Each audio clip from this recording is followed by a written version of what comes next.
안녕하세요. 심리철학의 최승락입니다. 오늘은 이제 행동주의 들어가 볼 시간이네요. 지금까지 했던 거 한번 생각을 해보시면, 데카르트가 나는 생각한다, 고로 존재한다 라는 생각을 통해 가지고 내가 생각하는 동안에는 나의 존재를 내가 부정을 할 수가 없다 라고 생각을 했었고, 내가 생각하든 말든 나의 육체, 몸에 대한 존재에 대해서는 나는 의심을 할 수 있다. 그렇기 때문에 나의 몸과 나의 마음, 나의 존재라고 하는 거죠. 그때 말하는 존재는 우리가 말하는 비물질적 실체로서의 어떤 마음이고, 일종의 영혼을 데카르트는 그렇게 생각을 했었습니다. 근데 내가 생각하는 동안에 존재한다는 거는 부정을 할 수가 없는데, 내 몸이 존재한다. 그러니까 물질적 실체, 물리적인 실체로서의 몸이 존재한다. 라는 건 의심을 할 수가 있기 때문에 몸과 마음은 전혀 다른 대상이다 라고 생각을 했었죠. 그런 상황에서 이제 엘리자베트 공주 같은 경우에, 아니 비물질적 실체가 어떻게 물질적 실체와의 인과관계를 가질 수가 있느냐, 이런 얘기를 했던 게 현대의 심리 철학의 주제를 촉발한 한 가지 주제 중에 하나였습니다. 어떻게 마음이라는 것이 가진 그 특성은 무엇이며, 어떻게 그 마음이라는 것이 우리 육체와 인과적인 상호작용을 할 수가 있는가, 그에 대한 얘기였고요. 지난 시간까지 했던 거는 이제 그 헉슬리의 자동기설, 인간이나 동물이나 다 비슷하게 일종의 기계에 불과하다라는 생각을 했었고, 이 사람 같은 경우에는 우리 인간의 의식이라든가 어떤 심적인 이런 작용 같은 것들이 우리의 육체, 물질적 실체로서의 이 육체의 하나의 부산물에 불과하다라고 생각을 했고, 그런 심적인 작용들이 이 물리적인 대상인 이 육체의 원인으로서 존재는 전혀 하지 않는다라고 여기는 입장이었죠. 그래서 우리의 마음이라는 거, 심리적인 그런 부분은 부수적인 부분일 뿐이다 라고 얘기를 했습니다. 한편으로는 거의 현대 아직도 그 살아 있거든요. 이 프랭크 잭슨이라는 그 철학자, 호주 철학자로서 아직도 살아 있는 분인데, 퀄리아라고 해가지고 감각질이라고 하는 거, 우리가 그것도 상당히 좀 단순한 그런 심리적인 상황이죠. 어떤 뭐 빨강을 본다든가, 뭐 그런 것들 있잖아요. 뭐 매운맛이 느껴진다든가, 그런 것들이 일종의 좀 부수적인 그런 작용으로 바라봤던 그런 입장인데, 굉장히 이제 복잡한 우리의 마음의 작용이라고 하는 거 있잖아요. 우리가 실제로 이제 선택을 할 때도 뭔가 굉장히 배가 고픈데 나는 다이어트를 해야겠어 라는 어떤 결심을 해서 그런 선택을 하지 않고 맛있는 음식을 더 이상 먹지 않고 그런 절제를 하게 되는 그런 행동 양식들이 있는데, 그러한 행동 양식들이 단순히 부수적인 것인가, 이런 생각을 할 수가 있는 거죠. 그래서 부수현상론 같은 경우도 굳이 얘기를 하자면 이원론에 들어가는 걸로 생각을 할 수가 있을 텐데, 이런 이원론적인 입장의 가장 큰 문제점은 비물질적 실체로서의 우리 마음이 물리세계에 어떻게 인과적인 영향을 미치느냐, 여기에 대한 대답은 실제로는 하지 못하는 그런 입장이다 라고 생각을 할 수가 있겠죠. 부수현상론 역시 그 마음의 작용이라든가 심적인 어떤 우리의 작용 자체가 물리세계에 아무런 영향을 미치지 못한다고 여기기 때문에, 그거를 이원론으로 받아들인다고 할지라도 사실상 우리 마음 그 심적인 그런 작용 자체가 물리세계에 전혀 영향을 미치지 못한다는 입장이 돼버리는 거죠.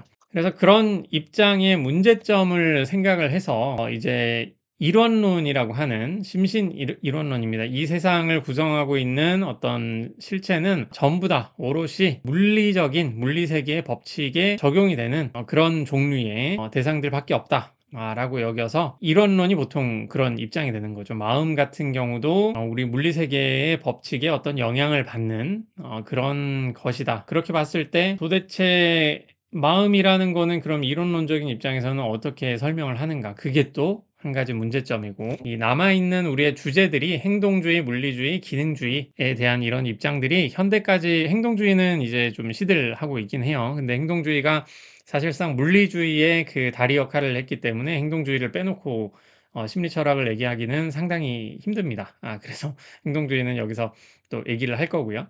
그리고 이 행동주의라는 것이 촉발한 그 초기 시기, 말하자면 그 심리 철학에 있어서도 굉장히 주요한 입장 두 가지를 꼽으라면 그 물리주의와 기능주의를 이제 꼽을 수가 있을 텐데, 그 다리로 가는 데 있어서 굉장히 큰 역할을 했고 역사적으로도 매우 중요한 위치에 있는 심리학이나 심리 철학이나 모두 마찬가지입니다. 그 중요한 위치에 있는 거기 때문에 이 행동주의가 굉장히 중요하게 다루어지고 있습니다. 그래서 이번 시간과 다음 시간에는 이 행동주의에 대해서 몇 주간 약간 좀 분석 철학이나 이제 특히 영미 철학이라고 하는 분야의 역사에 대해서 좀 다루게 될 거예요. 심리학의 역사도 약간씩 이렇게 좀 알게 될 거고요. 오늘 그 행동주의, 특히 논리적 행동주의와 관련된 이 파트는 언어 철학이나 과학 철학과도 직접적으로 연결이 되는 부분이기 때문에 제 수업을 들으신 분들은 다 이 얘기를 한 번씩 들을 겁니다. 제가 지금 연구하고 있는 그 논리 철학으로 가더라도 여기 뒤쪽에 나오고 있는 그 비엔나 학단을 위시한 그 검증주의자들, 논리 실증주의자들에 대한 얘기는 정말 빠뜨릴 수가 없는 내용이거든요. 그래서 좀 약간 심리 철학과는 약간 독립된 주제로 이해가 될 수가 있는데 전체 영미 철학에 있어서는 가장 중요한 파트를 좀 담고 있다. 그렇게 한번 생각을 해주시고 생각보다 이번 주부터는 조금씩 어려워질 수가 있어요. 제가 최대한 어떻게 요약을 해보려고 노력을 하고 있는데 아직은 좀 잘 안 되는 것 같습니다. 좀 많이 어렵다라고 하면은 중간중간에 제가 수업 시간에도 많이 어렵냐 이렇게 여쭤볼 테니까 한 번씩 답변을 좀 해주시고요. 협동수업 문제나 이제 서술형 문제 같은 것들은 좀 준비를 할 수 있도록 제가 최대한 해볼 테니까 한번 해주시기 바라겠습니다. 그럼 행동주의 먼저 시작을 하겠습니다. 우리 심리 철학에 대한 얘기도 사실 심리 철학이라는 게 마음의 철학이라고 말씀드렸잖아요. 그 마음의 철학이 역사적으로 좀 비슷한 논의를 했던 거를 현대의 영미 철학자, 특히 김재곤 선생님 같은 분이 뭐 정리를 하긴 했죠. 데카르트부터 그 시초를 좀 발견하셔가지고 필로소피 오브 마인드라고 하는 그 책을 또 출간하기도 하셨는데 좀 그 어떤 분들은 제가 단순히 이제 한국인 철학자이기 때문에 김재훈 선생님의 책을 교재로 해서 이렇게 강의를 주교재이긴 한데 뭐 좀 약간 내용이 다른 것도 충분히 많습니다. 그 부수 연상론은 그 책에 별로 안 나오거든요. 그렇게 여기실 수가 있는데 학이나 좀 좋은 심리 철학 교재가 여러 가지 있습니다만 김재근 선생님의 심리 철학 교재는 실제로 영미권에서도 대표적인 그 마음의 철학의 대표적인 교재이기도 하니까 그렇게 좀 알아주셨으면 좋겠습니다. 논리적 행동주의에 대한 얘기를 하는 데 있어서 우리가 한 두 가지 입장, 조금 다른 심리 철학과는 약간 동떨어지지만 그 다른 입장을 얘기를 해야 되는데 하나는 행동주의 심리학이고요. 다른 하나는 이제 논리 실증주의입니다. 그래서 그거를 하나씩 좀 보도록 하겠습니다. 우리 그 철학이란 무엇인가라는 첫 주 수업 내용에서도 약간 얘기를 했었는데 고대 때부터 이제 아리스토텔레스 그리고 플라톤 같은 철학자들도 영혼에 대한 얘기를 했었죠. 그래서 데카르트 시기까지 심신이원론이 꾸준히 좀 이어져 왔고 지금 이제 행동주의라고 하는 이 입장을 이제 좀 배우게 될 텐데 이 입장은 이제 20세기 초반의 얘기고요. 세계 1차, 2차 대전이 있던 그 시기에 있던 유럽에 있던 학자들이 2차 세계대전에 나치를 피해가지고 미국으로 오기 시작하면서 영미권에 특히 미국권에 어떤 하나의 철학사적인 그런 기조로 자리를 잡은 그런 케이스가 될 텐데 말하자면 심신 이론론의 일종의 가장 현대에도 유력한 심신 이론론의 시작이라고 볼 수가 있습니다. 그리고 이 행동주의라고 하는 입장이 나오게 된 가장 큰 이유를 또 보자면 논리실증주의에 대한 그런 얘기도 있기는 하지만 심리학에 있어서도 이제 행동주의 심리학이 이제 등장했기 때문에 나온다라고도 볼 수 있죠. 어떻게 보면 어떤 사조라고 보기보다는 근세 시기에 르네상스를 거쳐가지고 이제 산업혁명 시기가 진행이 됐는데 그 당시 분위기 뭐 데카르트 설명하면서도 조금 말씀을 드렸죠. 갈릴레오와 뉴턴의 Theory of Gravity라고 해서 중력의 법칙이라고 하는 거가 이제 나오기 시작을 했고 그 중력의 법칙에 따라서 실제 우주 밖에 지구 밖에 있는 대상들이 어떻게 움직이는지 그리고 뭐 공을 던졌을 때 그 공이 왜 떨어지는지 그리고 공의 궤적이라든가 이런 것들 있잖아요. 이런 게 이제 하나씩 계산이 되기 시작을 하거든요. 그래서 힘을 어떻게 쏟아 부을 때 그 어느 정도의 힘을 쓰면은 얼마나 멀리 가는가 요런 거에 대한 계산이 되기 시작을 하다 보니까 기술의 발전도 굉장히 커지고 그러면서 좀 소위 말하면 인간의 오만이랄까요? 그런 생각이 좀 많이 커지기 시작을 했죠. 그래서 영국을 중심으로 해서 거의 산업혁명이라고 하는 굉장히 편리해지는 그런 시기가 나타나기 시작을 했고 이제 미국으로 이제 19세기부터 이제 20세기로 오기 시작하면은 조금 현대 사회가 시작되는 걸로 볼 수가 있을 텐데요. 이제 여러분들은 이제 21세기를 살고 있고 아마 우리 후대에는 21세기는 조금 다른 세대로 얘기를 할 것 같습니다. 뭐 4차 산업혁명이라는 얘기도 쓰고 있고 특히 AI가 나오기 시작을 하면서 세상이 너무 크게 변해가지고 그 짧은 시간 내에 이렇게 변할 줄은 저도 생각을 못 했는데 여러분들도 체감이 되는지는 모르겠습니다. 하루하루가 다르게 지금 발전하고 있어서 어떤지는 모르겠습니다만 특히 20세기를 1900년대를 기점으로 해서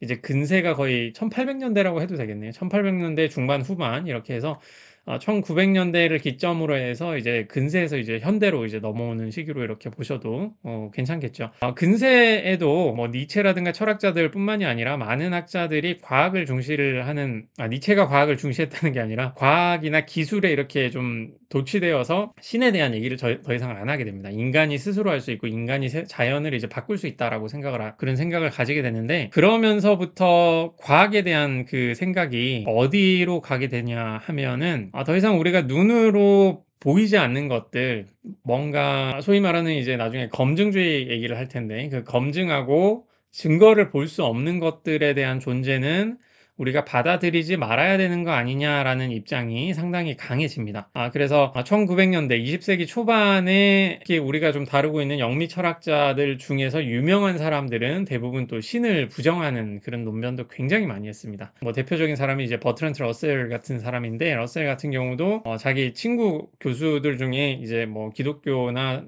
기독신앙을 좀 믿고 있는 사람이 있으면은 그게 왜 신을 믿는 게 왜 그렇게 멍청한 일이냐에 대해서 또 그렇게까지 좀 굉장히 심하게까지 그렇게 설득하고 다니기 시작을 했고요. 그래서 이 시기의 핵심적인 사고 자체가 하나의 당시로서는 마이너하지만 현대에 와서 굉장히 이제 영향력 있는 입장이 됐던 것 중에 하나가 눈에 보이지 않는 것들에 대해서 우리가 관찰을 통해서 검증할 수 없는 것들에 대해서는 믿지 않겠다. 비트겐슈타인을 좀 읽어보신 분들은 아시겠죠? 우리가 말할 수 없는 것에 대해서는 말을 해서는 안 된다라고 하는 그 표현 자체도 다른 뭐 TV에서는 아주 이상한 말로 표현을 하고 있는데 신이라든가 모르겠습니다. 개인적인 어떤 경험에 따라서는 신에 대해서 이제 검증할 수 있다고 주장을 하는 사람도 있을 것 같기는 한데 그거는 이제 종교적인 얘기는 좀 벗어나서 얘기를 하고요. 그 귀신이라든가 뭔가 좀 초자연적인 현상에 대한 것들 있잖아요. 실제로 보여줄 수 없고 개인적인 경험에 국한된 것들 아니면은 그 누군가의 주장인데 한 번도 본 적이 없는 것들 그런 것들에 대한 거는 우리가 말을 할 수가 없다. 그런 문장이 그러니까 귀신이 존재하는가에 대한 그 말도 귀신의 의미가 뭔지를 우리가 알 수가 없잖아요. 귀신이 존재한다라는 말이 참이 되는 조건이나 거짓이 되는 조건에 대해서 명시적으로 어떻게 표현을 할 수가 없기 때문에 그런 종류의 문장은 의미를 지니지 않는다라고 여긴 게 비트겐슈타인 같은 사람의 입장이었고 뒤에 또 한번 얘기를 할 겁니다. 그런 문장에 대해서는 우리가 뭐 참거짓을 말할 수 있는 게 아니기 때문에 거기에 대해서 논의하는 거는 아무런 의미가 없다라고 하는 게 보통 말할 수 없는 것에 대해서는 우리는 침묵해야 된다. 그런 거 좀 얘기하지 마라. 요런 입장이거든요. 근데 그게 비트겐슈타인이 그 혼자 그렇게 얘기를 했다기보다는 당시 사조가 그런 유행처럼 이렇게 요런 분위기가 계속 나오고 있었던 거죠. 그중에 하나가 이제 심리학도 비슷한 시기에 이렇게 나오기 시작을 하는 건데 지금 보시고 있는 빌헬름 분트 같은 경우에는 심리학과 분들은 많이 들어보셨을 겁니다. 심리학 복수 전공을 하신다면 정말 많이 들어보셨을 텐데 최초의 실험 심리학을 시작한 사람으로 사실상의 이 분트부터 해서 만약에 심리학의 역사를 다룬다라고 한다면 분트부터 이제 심리학이 시작된다라고 강의를 해주시는 교수님도 꽤 많으실 겁니다. 왜냐하면 이 심리학이라는 거는 어떤 일종의 과학으로 최근에도 많이 보고 있고요. 그리고 뭐 현대 그 심리학적인 그런 작업이나 이런 거를 좀 여러분들이 공부를 열심히 하시는 분들 중에 좀 공부를 하셨다라는 분들이 있다면 그분들은 아마 심리학이 통계학이다라고 하는 거를 그것도 좀 서로 얘기를 보면 웃기기 시작을 했는데 우리가 생각하는 심리학과 실제 심리학이 너무 다른 거잖아요. 제가 전공하고 있는 논리학도 좀 비슷해 가지고 그런 거 그런 거에 대해서 좀 들으면 약간 측은하면서도 뭔가 공감이 많이 되고 좀 약간 그런 게 있습니다. 어쨌든 방식까지의 그 심리학이라는 거는 철학 영역에서 얘기가 많이 되었었고, 도대체 이 마음이라는 거 또 영혼에 대한 얘기도 많이 했었죠. 눈에 보이지도 않는 그런 것들에 대해서 하는 거라서 뭔가 이거를 실험을 한다는 자체가 굉장히 이상한 생각이었는데, 비렐름 분트는 스스로를 심리학자라고 표현을 했고, 이분이 계셨던 이제 라이프치히 대학에서 최초의 실험 심리학 실험실을 거의 뭐 우리 인문대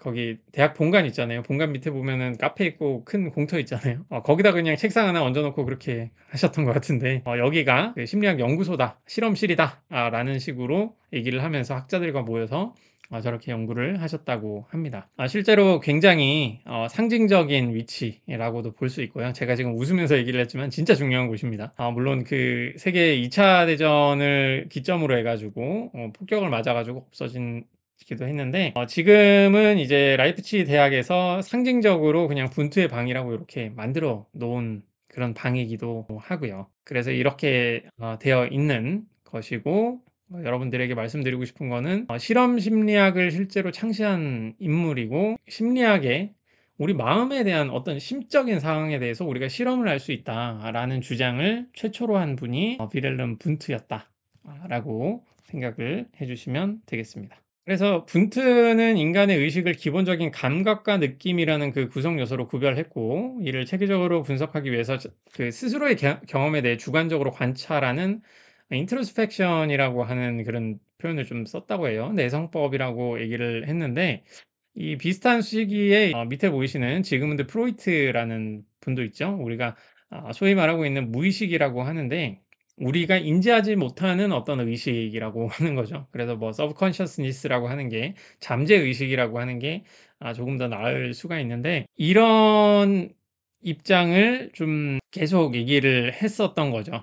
그러니까 초기에는 사실 우리가 눈으로 볼 수 없는 거에 대해서는 얘기를 하는 게 좀 너무 어렵다라고 하는 입장에서, 분트가 이제 실험 심리학을 제시를 하고 나왔을 때는 뭔가 관찰이 되는 어떤 거를 보여주는 거 아닐까라는 생각을 많이 하게 되는데, 실제 주장을 하는 데 있어서는 상당히 이제 객관화되기 어려운 주관적인 경험에 대한 얘기를 좀 많이 하고 있었고, 그런 부분에 대해서는 실제 실험을 할 수가 없죠. 사실 내가 느끼고 있는 바하고 상대방이 느끼고 있는 바가 같다고 여기기가 상당히 좀 힘든 상황이잖아요. 이런 상황이 계속되다 보니까 우선 심리학에 대한 것도 우리가 실험을 할 수 있다 라고 생각하는 그 아이디어에 대해서는 사람들이 좀 초기에는 놀라기 시작했지만 영향을 많이 줬습니다. 많은 사람들에게. 그런 식으로 많이 실험으로써 심리학을 할 수 있다라는 그 아이디어를 받았지만, 이제 분트 같은 경우에는 좀 내성법이라는 걸 얘기를 해 가지고 조금 '그건 좀 아니지 않나?' 좀 이런 생각을 했던 그런 상황인 것 같고, 특히 그 당시에 굉장히 유명했던 이 프로이트가 말하고 있는 그 방식들이 사실 어떻게 객관적인 사실에 대해서는 전혀 말을 할 수 없는 그런 상황들이 계속 이어지다 보니까, 그중에서 이제 존 왓슨이라고 하는 요 분이 실제로 우리가 객관적으로 실험을 할 수 있는 방향만을 우리가 써야겠다 라는 생각을 좀 하게 되죠. 그러면서 프로이트주의는 결국 도움이 되지 않는다 이런 얘기도 하고요. 단순 기법을 넘어서 순간 그것은 영혼에 대한 감정적 방어에 불과하다, 그냥 좀 약간 비판을 하는 거죠. 과학적 이론을 세우는 기반이 될 수 없는 것이고, 따라서 행동주의의 모든 이가 다듬어야 할 거친 과학적 원형으로 여겨져야 하면서, 그렇지 않다면 이미 만들어져 구조주의 심리학이 신성시하는 유신론적 우상을 그대로 받아들이는 수밖에 없을 것이다라고 얘기를 하고 있는데, 그냥 좀 말이 어렵습니다. 이제 번역을 좀 다시 한번 좀 다듬어야 될 것 같기는 한데, 여기서 얘기를 하고 있는 거는 이제 행동주의 심리학을 한다는 사람들은 저렇게 어떤 객관적으로 실험이 안 되는 그런 부분으로서 뭐 심리학을 말해서는 안 된다는 거죠. 그래서 순수하게 객관적이고 실험적인 자연과학 분야로서의 심리학을 우리가 만들어야 된다라고 하는 게 존 왓슨 같은 사람의 이런 입장이었던 것이고요. 그래서 이런 행동주의 심리학의 가장 대표적인 사례가 여러분들도 다 들어보셨다시피 파블로프의 개 실험입니다. 뭐 많이 들어보셨죠? 여기서 뭐 굉장히 유명한 개념인데 고전적 조건화라고 하는 그런 개념이고요. 강아지가 밥을 먹을 때 이제 침이 나오게 되는데 밥 먹을 때 침이 나오죠. 밥 먹을 때는 침이 나오고 그런 상황에서 배를 이렇게 딱 치면 여기에 나오는 것처럼 소리를 쳐도 뭐 전혀 침이 안 나오겠죠. 근데 밥을 먹을 때 밥이 앞에 있고 침이 나올 때 요렇게 벨 소리를 꾸준히 들려주면 벨 소리만 들려줘도 침이 나온다. 라고 하는 거를 이반 파블로프가 이렇게 고전적 조건화로서 실험을 했었죠. 좀 약간 격가지로 말씀을 드리는 거지만 이런 아이디어가 이제 심리학의 발전에 있어서 굉장히 큰 역할을 했습니다. 우리 강아지의 어떤 마음, 이게 배가 고프니까 이렇게 침이 나오는 거잖아요. 요런 거를 우리가 인위적으로 조작을 할 수가 있구나. 사람의 마음, 그 동물의 마음이라는 거, 마음이 있는지는 모르겠지만 아마 있겠죠. 인간이 있다면. 뭐 제 주장은 아닙니다. 강아지에 대한 어떤 심적인 상태, 요런 것들, 어떤 생리작용에 대한 거를 이렇게 조정할 수 있는 게 보이기 시작을 하니까 이제 사람에 대한 마음도 이렇게 조정을 할 수 있지 않을까? 요렇게 생각을 했던 게 사실 행동주의 심리학자들의 그런 아이디어이기도 했었어요. 그래서 지금 사람들은 잘 모르고 있습니다만 이번 파블로프도 이제 말년에 책자나 거기 뭐 회고에 약간 나오기는 했었을 텐데 이게 단순히 강아지 한 마리를 이렇게 실험을 해가지고 어쩌다가 얻은 결과라든가 지금 현대처럼 어떤 동물 윤리나 복지가 있어가지고 이 강아지들을 좀 행복한 상태에서 이렇게 실험을 한다든가 그런 게 아니라 굉장히 많은 강아지를 굉장히 스트레스 속에 몰아가면서까지 이제 실험을 했다고 합니다. 그래서 어떤 실험에서는 강아지가 거의 미칠 때까지 이렇게 실험을 해서 거의 동물 학대에 가까웠다라는 그런 좀 안타까운 얘기도 많이 있는 거죠. 심리학의 발전에 있어서는 큰 역할을 했지만 사실 이 당시 20세기 초반에는 전쟁도 있었고 굉장히 좀 비인간적인 그런 것들이 상당히 많았습니다. 그리고 방금 말씀드린 이 왓슨이라는 이분도 바로 말씀을 못 드렸는데 아시는 분이나 한번 본 적은 있으실 겁니다. 이제 작은 엘버트 실험이라고 해서 파블로프의 개의 고전적 조건화와 마찬가지로 이제 어린아이를 데리고 한 실험을 보여줬던 거죠. 그래서 이 조나슨 이분의 대표적인 일랄까요? 그게 이렇게 책자 많이 알려져 있는데 책자 같은 데도 이제 알려져 있는 건데 나에게 건강한 아기 12명을 주어라. 그러면 잘 만들어진 나의 특별한 세계에서 그들을 키우고 그들의 재능, 기호, 성향, 능력, 적성, 인종에 관계없이 내가 선택한 전문가, 의사, 변호사, 예술가, 상인, 대통령 혹은 거지나 도둑질이라 할지라도 그런 전문가 중 하나가 되도록 훈련시킬 것을 약속한다. 라고 되어 있습니다. 현대에 만약에 이런 얘기를 한다면은 뭐 인권적으로 굉장히 문제가 될 뿐만이 아니라 실제로 저런 생각을 하다니 뭔가 학자나 과학자는 아닌 것 같다. 사이비 교주인 것 같다. 뭐 이렇게 생각을 하실 수가 있을 텐데 당시의 그 분위기를 대표적으로 보여주는 모습이라고도 할 수가 있습니다. 행동주의 심리학자 모두가 저런 생각은 하진 않았겠지만 파블로프의 개 같은 고전적 조건화를 통해 가지고 이제 인간을 우리가 어떻게든 어떤 종류의 인간이든 우리가 만들 수가 있구나라고 생각을 했던 그런 시기가 되는 거죠. 그래서 여기서 영상 하나 보고 넘어가겠습니다.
행동주의 심리학자들은 이런 식의 좀 약간 어두운 이면이 있는 거죠. 어두운 이면이 있는데 당시에 이제 심리학이 발전을 하게 된 그 계기, 특히 군트에서부터 실험 심리학이라는 게 시작을 하고 행동주의 심리학자들이 이제 실험으로써 심리학의 어떤 결과물들을 제시를 하기 시작을 하면서 실제로 심리학이 이제는 일종의 관찰하는 어떤 과학으로서 프로이트나 이제 분트도 이제 뭐 다른 실험도 했겠지만 이제 뭐 내성법 같은 우리 마음속으로 주관적으로 서로 얘기를 하고 내 마음속을 혼자만 들여다 봐야 되는 그런 종류의 작업들이 아니라 실제로 모두가 객관적으로 판단을 할 수 있는 소위 말하는 경험과학으로서의 심리학이라고 하는 게 저 당시부터 이제 시작을 했던 거죠. 그리고 유사한 시기에 이제 철학 영역, 논리학 영역, 그리고 약간 수학 영역, 과학 영역에서는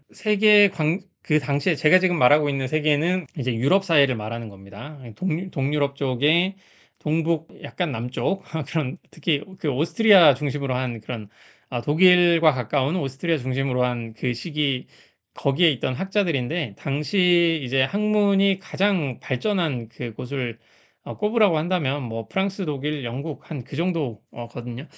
거기에 이제 학자들이 각 분야에 뛰어나다는 학자들이 모여가지고 얼마에 한 번씩 이렇게 논의를 하던 그 서클이 하나가 있었는데 그 중에 하나가 이제 비엔나 학파라는 부분입니다. 이제 물리학도 잘 알고 수학도 잘 알고 그런 사람들이 모여가지고 이제 학문에 대해서 여러 가지로 논의를 했던 시기였죠. 이 당시에는 그 철학을 하시는 분들이 대부분 프랑스나 독일 전통의 뭐 헤겔이라든가 뭐 베르그송이라든가 뭐 그런 분들이었거든요. 그런 분들은 이제 어떤 논리를 중시한다기보다는 약간 문학적인 그런 작업을 많이 하시던 그런 분들이었는데 어떻게 보면은 이제 약간 이공대생들이 다 모여가지고 갑자기 철학을 하기 시작을 한 거죠. 철학도 하고 수학도 하고 논리학도 하고 뭐 다 했습니다. 이 당시에는. 그런 사람들이 이제 모이기 시작한 이런 분위기가 있습니다. 그래서 1879년도에 심리학 같은 경우에는 경험과학으로서의 심리학이 그때 시작을 했다고 한다면 이 1879년도에는 현대 논리학이라고 하는 수로 논리를 거의 재창했다라고 하는 그 책이 베그리프시프트라고 개념기업법으로 번역을 하곤 하는데 그 책이 또 나오거든요. 고틀러버라고 하는 그 사람이 출판을 한 이후로 논리학의 그 학문적인 방식이 이제 폭발을 하게 되고 그 하나의 격가지로 나왔던 게 이제 컴퓨터빌리티 티어리고 거기서부터 이제 컴퓨터가 발전을 하고 그래서 현대 AI까지 나오기 시작을 하는 거죠. 그 당시를 빛냈던 학자들을 꼽아봐라라고 한다면 그 학자들이 전부 다 여기 비엔나 학파라는 곳에 다 있습니다. 그래서 20세기 초에 물리학과 형식과학 발전에 그들만의 해석을 통해 새로운 경험주의를 추구했던 학파가 논리 실증주의자 아니면 논리 경험주의자라고 하는 사람들인데 이 사람들은 논리적인 거를 굉장히 중시를 했죠. 논리적인 거를 중시를 하고 그리고 경험주의를 굉장히 중시했습니다. 그러니까 눈에 보이지 않는 것들은 이제 받아들이지 않고 뭔가 우리가 검증하고 실험할 수 있는 것들을 지식으로 받아들임과 동시에 수학이나 논리학과 같이 어떤 경험이나 관찰을 통해서 알 수 있는 것은 아니지만 그 자체로 의미에 의해서 참이라고 하는 1 더하기 1은 2라고 한다는가 뭐 그런 지식들 있잖아요. 그렇게 분명한 수학적인 지식, 논리적인 지식 그런 것들만이 학문이다라고 학문적인 어떤 진리다. 라고 여겼던 그 사람들입니다. 이런 기조에 있는 사람들을 통해 가지고 마음의 이론에 대해서 행동주의적인 논리 실증주의자 중에 하나가 논리적 행동주의라는 거를 제시를 하면서 이제 행동주의 논리 심리 철학에서의 행동주의가 시작을 하게 되거든요. 거기에 대한 얘기를 조금 하도록 하겠습니다.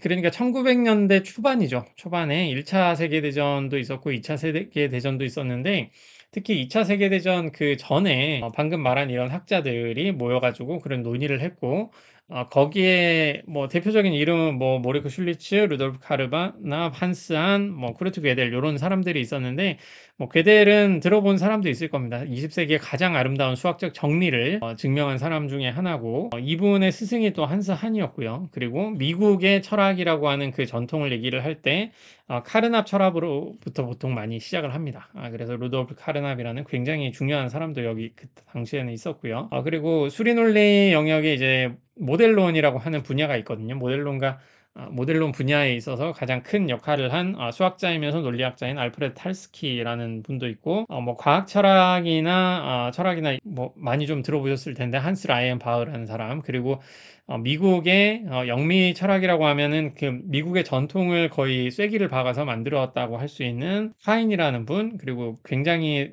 뛰어난 수학자이자 논리학자이기도 한 이제 프랭크 램지라고 하는 요 분도 있었고요. 그리고 우리가 이 시간에 앞으로 배우게 될 논리적 행동주의를 주창한 사람 중에 한 분이 또 칼 햄펠이라고 하는 요 분입니다. 이분은 또 과학 철학에서도 굉장히 유명한 분이고요. 과학도 열심히 이제 공부를 하신 분이기도 하고, 그리고 마지막으로 또 자주 오지는 않았지만 그 비엔나 학단의 사람들과 좀 친분 관계를 유지했던 사람 중에 한 분이 또 이제 칼 포퍼, 과학 철학에서는 굉장히 중요한 사람이고 영국에서 대표적인 학자 중에 하나죠. 그렇습니다. 특히 그 반증주의라고 하는 거 들어보셨을 거예요. 반증주의라고 하는 거를 주장했던 그런 분 중에 하나입니다. 그리고 여기에 뭐 사진은 나오지 않는데 비트겐슈타인도 굉장히 여기에 되게 좋아서 왔던 그런 분이기도 하고, 한 분 한 분의 그 면모가 당시에는 굉장히 뛰어난 사람들이고, 그래서 이제 굉장히 유명해졌죠. 이제 비엔나 학파라고 하는 게. 근데 유럽에 이렇게 계시던 분들이 미국으로 다 넘어가시게 되는데요. 특히 오스트리아 쪽에 좀 많이 모이셨던 것 같아요. 거기가 약간 중립지 비슷해가지고 그쪽에 뭐 학자가 많이 있었는데, 특히 뭐 아인슈타인이라고 하는 물리학자 같은 경우도 그렇게 뭐 스위스나 이런 쪽에 좀 살다가 갑자기 이제 미국으로 넘어가잖아요. 거기에 가장 큰 역할을 한 것이 이제 나치죠. 나치의 루돌프 히틀러라고 하는 사람이 갑자기 인종차별을 하기 시작을 하면서 유럽에 있던 이런 비엔나 학파와 뿐만 아니라 이제 또 다른 분과에서 굉장히 뛰어난 사람들이 있을 텐데, 그 분야의 유대인으로 보이는 그런 사람들은 전부 다 미국으로 망명을 하기 시작을 합니다. 그러면서 미국이 갑자기 순수 학문이나 이제 과학이나 그런 학문적인 영역이 있어가지고 엄청난 대국으로 발전을 하게 되는 그런 계기가 되는 거죠.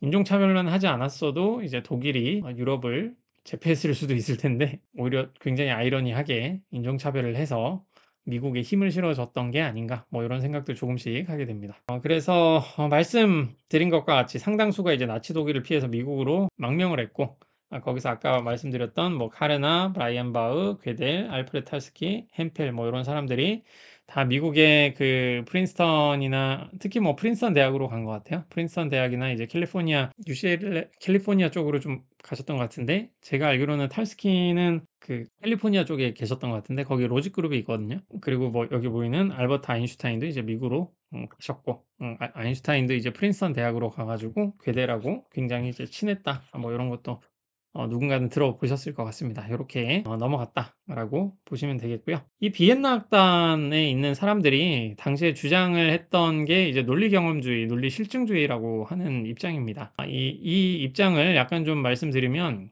첫 번째로 이제 경험주의라는 거를 주장을 하는데, 세계에 관한 진정한 지식의 유일한 원천은 이제 경험이다라고 하는 거죠.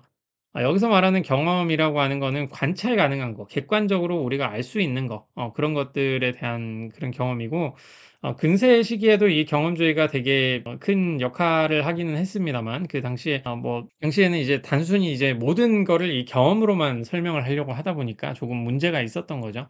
거기에 논리 실증주의자들은 모든 세계 경험이라는 게 굉장히 중요하긴 한데, 그게 다가 아니라 논리학이나 어떤 그 수학 같은 영역도 이제 우리가 포함을 할 수가 있다라는 식으로 이제 발전을 시키거든요. 그래서 경험주의 같은 경우도 이제 근세 시절에는 거의 뭐 현대로 오기 시작을 하는데, 의학과 관련해 가지고 많이 발전을 했던 입장이긴 하죠. 이제 존 스노우라고 지금 보이시는 이분은 그 콜레라가 물을 통해서 이렇게 전염이 된다라고 하는 거를 이제 보였던, 깨끗한 식수를 마셔야지 병에 안 걸린다, 이거를 거의 최초로 알린 분이긴 한데, 뭐 역사적으로는 굉장히 좀 미친 사람 취급을 받고 이제 좀 돌아가신 분이라 가지고 좀 안타까운 그런 분이긴 합니다. 그런데 어쨌든 그런 얘기는 사실 이제 과학 철학에서 좀 얘기를 해야 되는 거고요. 요런 것들이 이제 경험주의적인 사례를 비춰주는 좋은 예시로 보통 소개가 되고 있다는 거, 그 정도만 좀 알아주시면 되겠고요. 그래서 이제 논리실증주의자들이 보통 하고 있는 이 얘기 중에서 약간 이해하기 어렵지만 여러분들이 꼭 좀 알아주셔야 된다라고 하는 게, 이 검증 원리라고 하는 겁니다. 뒤에도 우리 논리적 행동주의 할 때 요 얘기 계속 할 거거든요. 그러니까 지금 좀 중요하게 좀 봐주시면 좋겠고요. 검증이라고 하는 거는 증명이 된다라는 뜻이거든요. 그 검증 원리라고 하는 거는 어떤 우리가 사용하는 어떤 문장의 의미가 있을 거 아니에요. 2 더하기는 4이다 이런 것도 있고 외계인이 존재한다라는 것들도 있을 텐데 뭐 귀신이 존재한다 이런 것도 있을 거고요. 그 문장의 의미를 우리가 안다라고 하는 거는 그 문장이 참이게 만드는 방식을 안다라고 하는 걸로 보통 이 사람들은 생각을 하고 있고, 그 문장을 참이게 만드는 방법에는 어떤 것들이 있느냐라고 한다면 그 경험적으로 어떤 거를 관찰을 해 가지고 우리가 그게 참인지 거짓인지 그걸 아는 방법이 있다라는 게 아니라면 수학이나 논리학의 증명 방법을 통해 가지고 우리가 아는 방법이 있다라는 거, 그리고 특히 과학에서 많이 사용하는 건데 이 세상에 있는 모든 고니들은 하얗다라는 문장 있잖아요. 모든 백조는 하얗다 요런 문장, 백조를 보통 많이 아시죠? 백조. 백조가 이제 흑조도 있기 때문에 이제 어느 순간부터 고니라고 부르기 시작하는데 그 첫 번째 발견한 고니가 하얗고 두 번째 발견한 고니가 하얗고 세 번째 발견한 고니가 하얗고 그렇게 100번째 발견한 고니까지 다 하얘니까 이 세상에 있는 모든 고니들은 하얗겠구나라고 하는 요런 방식이 이제 귀납적인 방식이거든요. 이런 세 가지 방식에 의해서 참인지 거짓인지를 이렇게 밝힐 수 없는 거라면 그 문장은 별로 의미가 있는 문장이 아니다. 그런 거는 학술적으로 우리가 다룰 필요는 없다. 라고 하는 그런 입장이 되는 거죠. 요런 검증 원리를 따르는 방식에 따르면 프로이트의 무의식이라든가 그런 것들은 상당히 이제 무의미한 게 되는 거겠죠. 그래서 요런 검증 원리라고 하는 게 이중주의자들의 여러 책자에서도 볼 수가 있는데, 그 대표적인 게 이제 모리크 슐리츠가 얘기를 하고 있는 요런 표현들이 있습니다. 요거는 뭐 참고 정도로 심화 학습하고 싶으시면은 요런 논문 같은 거 좀 보시면 되는 거니까, 얼켄트니스라고 요런 저널들 저도 투고를 많이 하고 있는, 아직도 굉장히 유명한 저널들입니다. 하여튼 이런 데 보면 요런 언급들이 있다. 진술의 의미를 지닌다는 것은 그것이 참이라는 바로 그 사실이 검증 가능한 차이를 만드는 경우에만 의미가 있다. 요런 얘기를 해왔다는 거고요. 그리고 많이 알려진 분이죠. 특히 우리나라에 많이 알려지신 분이기도 한데 루드비 비트겐슈타인이라는 분입니다. 이분도 트락타투스 로지커 필로소피쿠스라고 이제 논리 철학 논고라고 하는 이 책을 왜 사람들이 사는지는 모르겠지만 굉장히 좋은가 봐요. 그 책에 보시면 4.24절쯤에 명제의 의미를 이해한다는 거는, 그러니까 명제는 뭐 문장과 약간 다르긴 합니다. 다르긴 한데 그 문장의 의미를 이해한다는 것은 그것이 참인 조건을 이해하는 것이다라는 표현을 썼죠. 뭐 영어 표현으로는 이런 식으로 to understand the proposition, know what the case. what the case가 그것이 참인 사실, 참인 그 바로 참이 되게 하는 그 대상 뭐 그런 뜻으로 이해할 수가 있거든요. 그래서 그것을 참이게 만드는 그 조건, 조건이라고 그 케이스로 이해를 하면 된다라고 하는 거죠. 그래서 여기서 참이 되게 하는 그 방법, what the case라고 표현한 그 방법은 지금 말씀드리는 이런 경험적인 것들, 수학적 논리적인 방법에 의한 것들, 비납 논리에 의한 방법들 뭐 이런 거밖에 이제 포함이 안 되는 겁니다. 그래서 로지커 필로소피쿠스에도 아마 이 책이 맞을 겁니다. 후기에 그 얘기를 했는지 전기에 했는지 지금 갑자기 생각이 안 나는데 말할 수 없는 것에 대해서는 우리는 말을 해서는 안 된다라는 표현도 이 맥락입니다. 이 맥락. 그러니까 굉장히 초자연적인 현상에 대해서, 이제 귀신에 대해서 얘기를 할 때 귀신이 존재하는가라고 누가 물어보면 최소한 그 귀신이 뭔지에 대해서 규정은 해놓고 물어봐야 된다는 거죠. 그걸 규정도 하지 않아 놓고 어딘가에 내가 본 적이 있는 것 같은데 이러면서 귀신이 존재한다라고 한다면 이분들은 이제 못 받아들이겠다. 그런 얘기는 아주 쓸모없는 얘기다. 뭐 이렇게 되는 거죠. 약간 격가지로 말씀드리자면 요 시기의 철학자들은 소위 말하는 사르트르, 니체 요런 류의 철학 저서들 있잖아요. 헤겔 이런 분들, 하이데거는 약간 애매하긴 한데 하이데거, 그리고 뭐 프랑스의 베르그송 뭐 그런 사람들에 대해서 굉장히 신랄하게 비판을 하는 사람입니다. 저거는 문학이지 학문이 아니다. 이런 식으로 얘기를 해서 사실 제가 배울 때 교수님들은 프랑스 철학이나 독일 철학, 독일 전통 철학이죠. 뭐 그런 거를 전공하시는 분들과 해석 철학을 한 분들은 서로 친하지가 않았어요. 맨날 싸웠어요. 그 서로가 이제 그 철학이 아니다. 저거는 학문이 아니다. 이런 식으로 굉장히 싸우셨는데 현대로 오기 시작하면 그 정도는 아닙니다. 그 영미권에 있는 많은 학자들이 프랑스 철학이라든가 특히 뭐 영미권의 페미니즘과 관련된 주디스 버틀러라고 하는 그 굉장히 유명한 철학자가 있는데 그분의 글도 좀 읽어보면은 굉장히 이제 프랑스 철학적인 색채가 많이 보이고 있고요. 아마 영향도 많이 받으셨을 거고 그쪽 계통에서 이렇게 페미니즘 철학은 좀 발전을 하고 있는 그런 모습도 많이 보이고 있고요. 그리고 뭐 영미 철학의 뭐 제가 전공하는 것 중에 그 차민 모순이라는 아주 희한한 게 있거든요. 그 논리 철학 안쪽으로 들어가게 되면 모순이라는 것도 참인일 수 있다라고 하는 그런 입장이 나오기 시작하면서 수학적 모델도 만들고 막 그렇게 하는데 그런 입장의 시초로 넘어가면 이제 그 독일의 헤겔 같은 사람도 이제 나오기 시작을 하고요. 그래서 현대는 그 정도가 아니다. 근데 간혹 저한테 누가 물어보시더라고요. 이제 그 영미 철학 하면은 그 대륙 철학이나 독일 철학, 프랑스 철학 싫어하는 거 아니냐.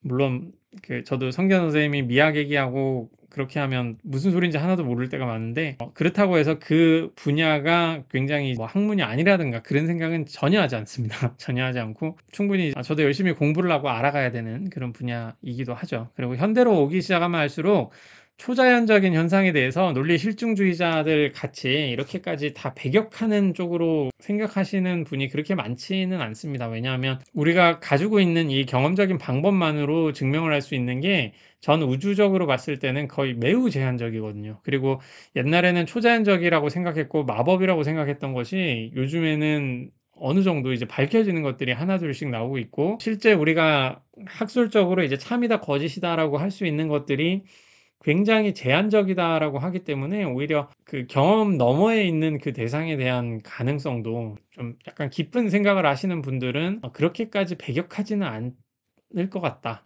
라고 생각을 합니다. 그 추상적 대상에 대해서도 현대 철학자들 중에는 뭐 유니콘이 존재한다 라고 하는 것도 저 우주 너머에 저 차원을 넘어선 저 우주 너머에 어딘가에 실제 그 유니콘이 존재하기 때문에 유니콘은 말이다라는 그런 표현이 또 힘이라고 여기는 그런 분들도 굉장히 많고요. 당연한 거지만 유일신이라고 하는 기독 신앙을 가지신 그 철학자들도 굉장히 많고 신이 존재한다고 여기는 분도 굉장히 많습니다. 어쨌든 당시 분위기가 요랬다라고 하는 것이고요.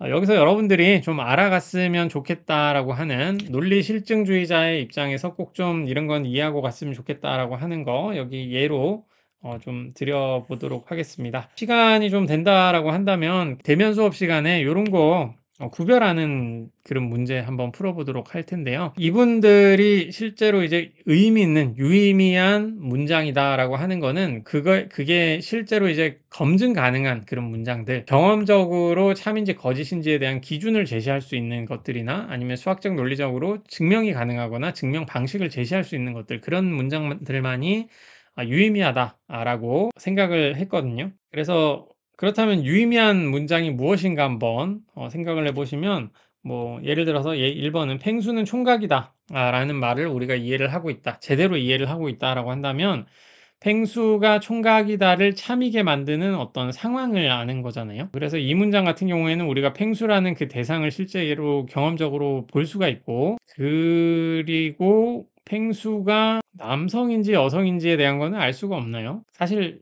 알 수가 있을 것 같은데 실제로 경험적인 방법으로 불가능한 것 같지는 않거든요. 펭수라는 캐릭터는 남자도 여자도 아니다라고 본인이 주장을 하고 있는데 만약에 이 펭수가 허구의 대상이다라고 한다면은 상당히 이제 좀 논란의 여지가 있을 것 같은데 우리가 실제로 이제 뭐 TV에서 보고 있고 EBS에 찾아가면은 만날 수 있는 그 대상으로서의 사람이 탈을 쓰고 있는 대상 그것이 이제 펭수다라고 한다면 펭수는 총각이다라는 것을 경험적으로 검증할 수가 있겠죠. 그렇다면은 충분히 참임을 이해할 수 있고 문장의 의미도 충분히 알 수 있는 것이다 라는 걸로 볼 수가 있을 것이고 2 더하기 2는 4이다 이것도 수학적으로 충분히 이제 증명되는 거고 어떻게 보이는지 이런 것도 알 수 있는 부분이거든요. 그래서 이런 것도 이제 유의미한 게 될 거고 명왕성은 행성이다라고 하는 것도 그 행성의 의미가 그 행성이 이제 태양계나 태양계 바깥을 어떻게 돌고 있는지 거기에 대한 규정이 또 있잖아요. 그런 규정도 기준도 있기 때문에 행성이 거기에 이제 부합하느냐 하지 않느냐 지금 현재로서는 이제 행성이 아니게 된 그런 상황이니까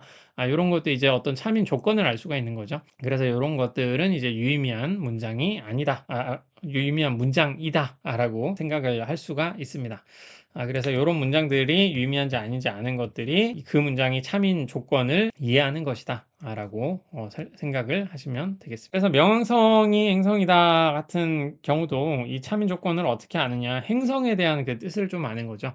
그래서 명왕성이 최초로 발견된 1930년대에는 지구 정도 크기로 이제 알려졌었는데, 이제 과학기술이 발달하고 나서 보니까 명왕성은 실제로 이제 달보다 작은 크기고, 질량과 중력이 행성이라고 보기엔 너무 작고, 공전 궤도 또한, 그러니까 그 태양을 돌고 있는 다른 행성에 비해서 심하게 이제 타원형으로 찌그러져 있고, 어떤 경우에는 이제 해왕성 궤도 안쪽으로 침범하기도 하고, 그래서 해성이라고 하는 것들 있잖아요. 우리가 그 몇십 년이나 몇백 년 만에 이렇게 왔다 갔다 하는 그 해성들이 있거든요.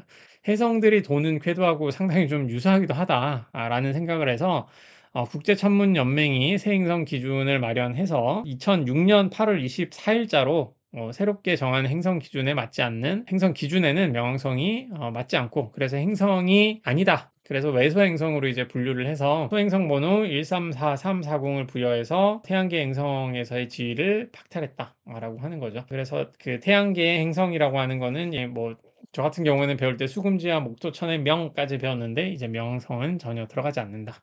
이렇게 이 참인 조건이 되는 기준을 알고 있을 때 이 문장이 언제 참인지 그거를 충분히 알 수 있다. 이렇게 이해를 하시면 되겠습니다. 그리고 남은 부분은 좀 격가지입니다. 격가지로 말씀을 드리는 건데, 우리 수업에서 그렇게 아실 거는 없고요. 비트겐슈타인이 이제 이건 논리학 입문 들으시는 분들은 좀 들어보셨을 텐데, 진리표 같은 것도 만든 그런 걸로 나와 있고, 뒤쪽에 이제 수리논리 영역에 있어가지고 뭐 이런 논리학 영역에 대한 발전으로 좀 이루어진다라고 볼 수가 있겠죠. 이런 거는 그렇게 중요하지 않으니까, 여러분들이 생각하실 거는 검증 원리, 그 어떤 문장이 의미가 있다라고 하는 것은 실제로 경험적으로 아니면 수학이나 논리학을 통해 가지고 검증 가능할 때 그런 문장들만이 의미가 있다고 여겼다. 그 정도 사실만 좀 알아주시면 되겠습니다. 네, 이렇게 행동주의, 특히 논리적 행동주의가 시작된 그 지점이 논리 실증주의, 논리 경험주의라고 하는 입장이었는데, 이런 입장에 따르면은 어떤 유의미한 문장을 얘기를 한다는 것은 그 문장이 언제 어떻게 어떤 방식으로 이제 참이 되는지 그 참인 검증 조건을 우리가 무조건 알아야 된다. 그리고 그 검증 조건이라고 하는 거는 어떤 논리나 수학적인 방식이든가 아니면 경험이라든가 귀납법을 통해 가지고 그것이 이제 참임을 보일 수 있는 그런 정도의 문장이어야 된다라고 하는 게 그 특히 논리 실증주의자, 논리 경험주의자들의 입장이었고, 지금 소개하는 행동주의, 특히 논리적 행동주의는 이제 칼 햄페르에서 주장되는 것을 소개를 할 텐데요. 칼 햄페르 역시 논리 실증주의자이기 때문에 그러한 방향으로 주장을 하기 시작한 것으로 생각을 하실 수가 있겠죠. 그런데 이 가장 큰 문제점이 뭐냐, 마음의 이론에 대해서 검증주의적인 방식으로 설명하는 데 있어서 가장 크게 느껴지는 벽 중에 하나는 소위 말하는 이제 카르테시안 티에터라고 해서 이제 데카르트적 극장이라고 보통 표현을 많이 했는데요. 예를 들어서 이제 데카르트가 말을 하고 있는 이 마음이라는 거 있잖아요. 그 내 마음속에 데카르트가 했던 그 회의들을 하나씩 좀 생각을 해보시면, 내가 생각하고 있는 동안에는 내가 존재한다는 것을 부정할 수 없다라는 것인데, 그 방법론적 회의로 알게 된 그 사실 자체는 사실 굉장히 주관적인 거거든요. 내가 생각하는 동안에 내가 살고 있다라는 거를 나는 부정할 수 없는데, 여러분들 주변에 있는 친구, 가장 가까운 지인들이 실제로 존재하고 있는 것인지 그런 생각을 좀 해볼 수가 있죠.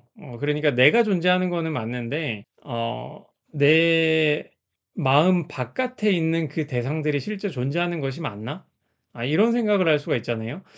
그런 생각을 한번 해보시면, 내가 나의 마음에 대해서는 확실하게 알고 있고, 내가 아픔을 느끼고 있다면 내가 실제로 아픔을 느끼고 있다는 것도 알고 있고, 내 앞에 뭔가 빨간색 물체가 있다면 그것이 실제 빨간색이다라는 것도 이제 알고 있다. 그거는 뭐 분명하다. 내 마음에 그런 정보들은 굉장히 이제 분명하고 명징하고 클리어하고 뭐 그런 생각은 할 수가 있는데, 상대방이 어떻게 보는지, 내가 빨강을 보고 있는 거를 그 사람도 내가 실제로 머릿속에서 떠오르는 그런 색깔과 동일한 그런 색을 상대방도 보고 있을까? 아니면 상대방이 아프다고 이렇게 막 찡그리고 있는 표정을 보면 '저 사람이 많이 아프구나.'라고 보통 우리가 생각을 하는데, 우리가 생각하는 그 아픔의 느낌, 우리라기보다는 뭐 적어도 지금 이 맥락에선 저라고 해야 되겠네요. 제가 느끼고 있는 그 아픔의 느낌, 그런 느낌을 상대방도 그렇게 느끼는 건지. 뭔가 아플 때 굉장히 찡그리면서 힘들어하고 그러잖아요.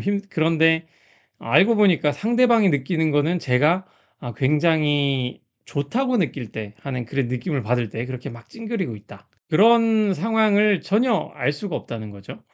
그래서 그거를 데카르트적 극장이라고 표현을 하고 있습니다. 데카르트적 극장을 표현한 그림이 보통 요런 것인데, "우리 마음은 정신적인 활동이 벌어지는 사적이고 내적인 무대와도 같다." 라고 해 가지고, 내가 실제로 살아 있으면서 내 앞에 어떤 계란 후라이가 있고 음식을 먹는 요런 장면 안에 있다고 한다면, 나의 마음이라는 그 대상이 정말 TV를 보듯이 이 혼자 극장에 나밖에 없는 그 극장에서 어떤 TV를 보듯이 요렇게 영화를 보는 것과 뭐가 다르냐. 내 마음이라는 거는 나만이 볼 수 있는 그런 극장의 극장 같은 그런 개념이다. 라고 해서 카르테시안 티에터라고 굉장히 많이 쓰는 표현입니다. 그리고 이게 데카르트적인 극장이라고 나오는 가장 큰 이유도, 데카르트가 이제 논증한 것들을 한번 살펴볼 때 심적인 거는 사적이고 주관적이라는 그런 거를 알 수가 있고요. 그리고 심적 현상은 그것이 지닌 주체만이 접근 가능하며 직접적으로 알 수 있다.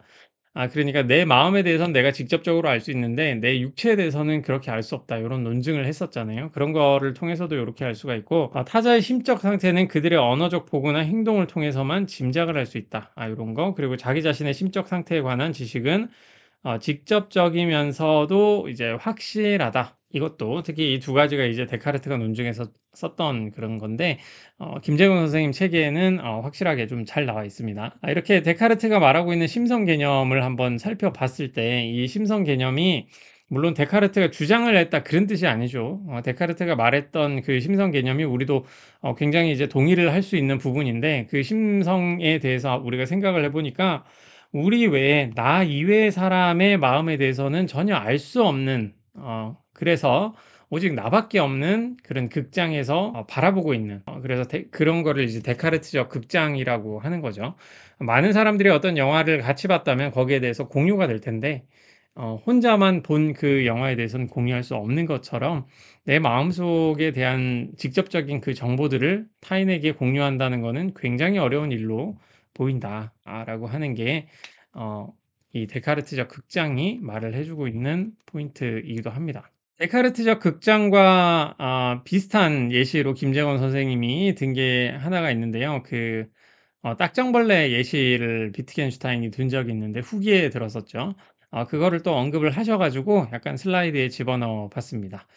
비트겐슈타인은 뭐 여기 보시면 되는데, 이거는 심리철학 3 장의 내용이네요. 특히 그 비트겐슈타인 후기 비트겐슈타인 Philosophical Investigations라고 해 가지고 실제 뭐 출판을 했다기보다는 비트겐슈타인이 가지고 있던 메모들을 모아 놓은 그런 책으로 좀 보시면 되는데, 거기에 293절 정도의 이 내용이 실제로 나와 있는 거고요. 우리 심리철학 교재에는 3장 정도로 보시면 되겠습니다. 그래서 모든 사람은 각자 상자 하나씩을 가지고 있고, 그 안에 우리가 딱정벌레라고 부르는 어떤 것들이 들어있다고 가정을 하자. 아무도 다른 사람의 상자를 들여다볼 수 없고, 모든 사람들은 오직 자신의 딱정벌레를 봄으로써만 딱정벌레가 무엇인지 안다고 말한다. 이때 모든 사람들은 상자 안에 다른 것을 가지고 있을 수도 있을 것이다. 그러니까 이 예시에서 말하고 있는 딱정벌레는 요 사람들만 있다고 보고, 실제로 딱정벌레를 모든 사람들이 공통적으로 딱정벌레를 본 적은 없는 그런 상황을 가정을 해야 되겠죠. 그런 상황에서 뭐 밖에 이렇게 또 그림이 있다는 거 아닙니다. 그 그림을 좀 미드저니로 뽑다 보니까 이렇게 된 건데, 이 사람은 자기 상자 안에 딱정벌레만 볼 수 있고 이 사람들도 마찬가지죠. 그래서 모든 사람이 자기 상자 안에 딱정벌레만을 볼 수 있는 그런 상황일 때 이 사람의 상자는 딱정벌레가 요렇게 생겼고 이 사람은 요렇게, 요렇게, 요렇게 서로 이제 다르게 생긴 그런 상황이잖아요. 그런 걸 보면서 이 모든 사람들은 어 '난 딱정벌레가 어떻게 생겼는지를 알아. 그게 어떤 생명체인지를 알아.' 라고 다 주장을 하고 있는데, 실제로 다른 사람이 이렇게 보는 거는 거의 불가능한 그런 예시로 한번 생각을 해 보면, 이 안에 있는 딱정벌레가 실제 같은지, 자기가 바라보고 있는 딱정벌레와 동일한 것인지 그거에 대해서는 알 수가 없다라고 하는 게 비트겐슈타인의 입장입니다. 물론 비트겐슈타인이 말을 이런 언급을 한 이유 중에 하나는, 언어라고 하는 거는 무조건 공적이어야 되고 서로가 이제 공유를 할 수 있는 그런 것이어야 되기 때문에 사적 언어라고 하는 것이 불가능하다라는 거를 얘기를 할 때 이제 딱정벌레에 대한 그 예시를 낸 거죠. 그러니까 내가 알고 있는 그 딱정벌레에 대한 얘기가 다른 사람이 말하고 있는 그 딱정벌레와 동일한 그런 내용을 가지고 있는지 그거를 모른다면 그건 언어로서의 어떤 역할을 전혀 하지를 못한다라고 얘기를 할 때 이 딱정벌레에 대한 예시를 했는데, 김재건 선생님은 이런 거를 또 가져오신 거죠. 이제 심리 철학에서 데카르트의 그 카르테시안 시어터와 상당히 유사한 방향에서 이런 거를 또 가져오신 거고요. 그리고 책자에서는 그 심성 문제의 문제점을 이런 것들이 이제 정확하게 이제 보여준다라고 하는 부분을 알려주신 것이고, 이 사적 언어가 불가능하다라는 것도 따지고 보면 지금 앞으로 이제 우리가 언급할 칼 햄펠의 논리적 행동주의에서 검증 가능한 문장을 얘기를 하는 데 있어서도 상당히 좀 중요한 부분이죠. 약간 햄펠 입장에서도 이제 비트겐슈타인의 이런 입장을 또 동의하는 그런 상황으로도 볼 수가 있을 거고요. 그래서 우리 심성이나 이제 마음의 문제라고 할 때 이런 게 정말 크다. 내 마음속은 나밖에 못 본다는 게 장점으로 보일 수도 있지만, 어떤 객관적인 학문의 주제로서 바라본다면은 이게 실제 연구 주제가 될 수가 있는 것이냐, 거기에 대한 회의적인 시각도 얼마든지 나올 수가 있다라는 측면에서 좀 주요하게 우리가 생각해야 될 부분이기도 하다는 겁니다. 이렇게 봤을 때 이제 그 데카르트가 아니라 이제 햄펠은 과학적 진술은 적어도 원리상 그것이 참 혹은 거짓에 대한 게 과학적 진술이라고 한다면 그게 검증이 가능해야 된다라고 얘기를 하는 거죠. 심리적 진술이 과학적 진술이자 의미 있는 진술이라면 그거는 무조건 검증 가능해야 된다. 그러니까 여기서 검증 가능한다는 거는 계속 반복하고 있습니다만, 경험적으로 검증 가능해야 된다든가, 아니면 수학적으로, 논리적으로, 아니면 의미에 의해 참인 그런 것들이라도 이제 보여줘야 된다라고 하는 게 햄펠의 입장이죠. 그래서 심리학에서도 본인들의 그 연구 주제를 모두 과학이라고 얘기를 하고 있잖아요. 그리고 그런 점에서 이제 마음의 이론, 심리 철학에서도 어떤 마음에 대한 것에 대한 연구가 실제로 이제 과학의 하나라고 말을 할 수 있으려면 그것이 실제로 검증 가능한 그런 종류의 문장이어야 할 것이다. 여기 햄펠 같은 경우는 상당히 자세하게 이렇게 또 얘기를 한 것이고요. 그래서 한번 쿼테이션 읽어보도록 하겠습니다. 실제 이 책에 나오는 거니까 한번 관심 있으시면, 심화학습 하시고 싶으시면 한번 보셔도 좋을 것 같고요. 사실상 번역이 되게 좋은지는 모르겠네요. 앞서 논의된 사항들은 진술의 의미가 검증 조건에 의해 확립된다는 점을 보여준다. 그리고 이를 또 하나의 결과로 여기자. 더 나아가 검증 조건을 전혀 제시할 수 없는 진술, 즉 원칙적으로 테스트 조건과 대면할 수 없는 진술. 뭔가 검증을 할 수 있다라는 거는 경험적으로 볼 수 있다든가 어떤 의미상에 의해서 이제 참이라든가 뭐 그런 것들인데, 그런 거를 전혀 제시할 수 없는 그런 진술. 대표적인 게 귀신은 존재하는가 뭐 요런 것들이죠. 귀신에 대해서 어떻게 규정하는지 알 수 없기 때문에. 어 그리고 뭐 주로 이제 드는 예시 중에 하나가 뭐 "무는 무한다. Nothing, nothings." 뭐 요런 표현들이 있거든요. 실제 철학자들이, 프랑스 철학자들이나 뭐 이런 사람들이 쓰는 표현인데, 이때 논리 실증주의자들은 이런 종류의 문장을 되게 비판을 한 거죠. "Nothing, nothings에 대한 게 참인지 거짓인지에 대한 그 판단을 어떻게 할 수가 있느냐. 도대체 그 문장을 참이게 만드는 그 대상은 도대체 무엇이며 그런 것들을 막 따지기 시작을 하는 거죠. 그래서 원칙적으로 테스트 조건과 대면할 수 없는 진술은 완전히 내용이 없고 의미도 없다. 이러한 경우 우리가 상대하는 것은 엄밀한 의미의 진술이 아니라 문법적으로 올바르게 구성된 단어들의 나열일 뿐 내용이 없는 사이비 진술이다라고 얘기를 하고 있습니다. 여기서 사이비 진술이라고 하는 것들은 뭐 문학적인 표현이 있잖아요. 그런 것들도 다 포함이 되기 때문에 그게 뭐 과학이 아니라는 거지. 실제로 뭐 사이비 진술이라고 다 안 좋은 진술이고 불필요한 진술이다. 이런 내용은 아닙니다. 단지 엠필이 말하는 거는 이제 과학에서 쓰일 수 있는 그런 종류의 진술은 아니다. 사이비 진술이라고 지금 번역을 해서 그런데 pseudo statement라고 할 때 pseudo라는 그 표현은 그 완전하지 않은 준 statement 이런 식으로 볼 수 있거든요. 그리고 statement라는 이 표현 자체가 실제로 어떤 참이거나 거짓을 표현하는 그 평서문을 말을 할 때 보통 statement라는 표현을 많이 씁니다. 내가 어떤 주장을 할 때 쓰는 문장, sentence는 그냥 언어적인 표현이라면 sentence에는 우리 초반에 배우기도 했습니다만 의문문도 있고 감탄문도 있고 그렇잖아요. 근데 statement는 보통 평서문만을 얘기를 하기 때문에 여기서 이제 pseudo statement라고 하는 거는 실제로 참 거짓 값을 제대로 제시하지 못하는 그런 종류의 진술을 말하는 것이고 그런 점에서 이제 사이비 진술이라고 보통 다른 번역서에도 많이 언급을 하고는 있긴 한데 그 약간 이런 부정적인 뜻이 실제로 있긴 합니다. 그 햄펠이 말을 할 때도 실제로 있긴 하지만 그게 예를 들어서 이제 뭐 이런 것만 보면은 시나 소설에 사용되고 있는 문장이 전혀 쓸모없는 문장인 것처럼 이해하시는 분들이 있어서 그런 뜻은 아니다. 그렇게 좀 봐주시면 되겠습니다. 그래서 햄펠은 검증주의에 근거해서 데카르트적인 심성 개념을 부정하게 이르는데 여기서 부정한다는 거는 마음이 비물질적 실체이라는 그런 점에서 바라보면 이게 실제 존재하는 건지 아닌지도 알 수 없을 뿐만 아니라 검증이 이제 불가능하다는 거죠. 이제 상대방의 마음에 대해서 우리가 알 수 없는 그런 상황이 되기 때문에 이런 거를 이제 부정하기 시작을 했다라고 하는 게 초반에 진행 사항입니다. 그렇게 봤을 때 이제 햄펠이 제시를 하는 거는 요런 내용들인데요. 요거를 이제 하나씩 좀 보도록 하겠습니다. 첫 번째로는 이제 검증주의를 통해 가지고 제시를 하는 문장이고 문장의 의미는 검증 조건, 즉 그 문장이 참인 경우에 성립하는 것으로 검증돼야 된다라는 거. 두 번째는 이게 이제 사적 언어나 혼자만 가지고 있는 데카르트적인 극장에 대한 거를 이제 부정하는 거죠. 최소한 그 심적인 문장에 대한 게 과학적인 문장으로 제시를 하려고 한다면 그게 다른 화자들에 의해서 이제 공유될 수 있는 의미를 가져야 되고 그 문장의 검증 조건은 모든 화자들이 접근할 수 있어야 된다. 즉 공적으로 관찰 가능해야 된다는 그런 거에 대한 얘기가 두 번째. 세 번째는 그 오직 행동적이고 물리적인 현상들만 공적으로 관찰 가능하다. 요것도 내 가정이긴 하죠. 행동주의가 되는 이유가 햄펠이 행동주의자로 이제 불리는 이유가 요 조건 때문이라고 보시면 되겠고요. 따라서 심리적 문장의 공유 가능한 의미는 공적으로 관찰 가능한 검증 조건에 관한 진술들, 즉 해당 심리학적 진술이 참인 경우 성립해야 하는 행동적, 물리적 조건들을 기술하는 진술에 의해 규정될 수 있어야 된다.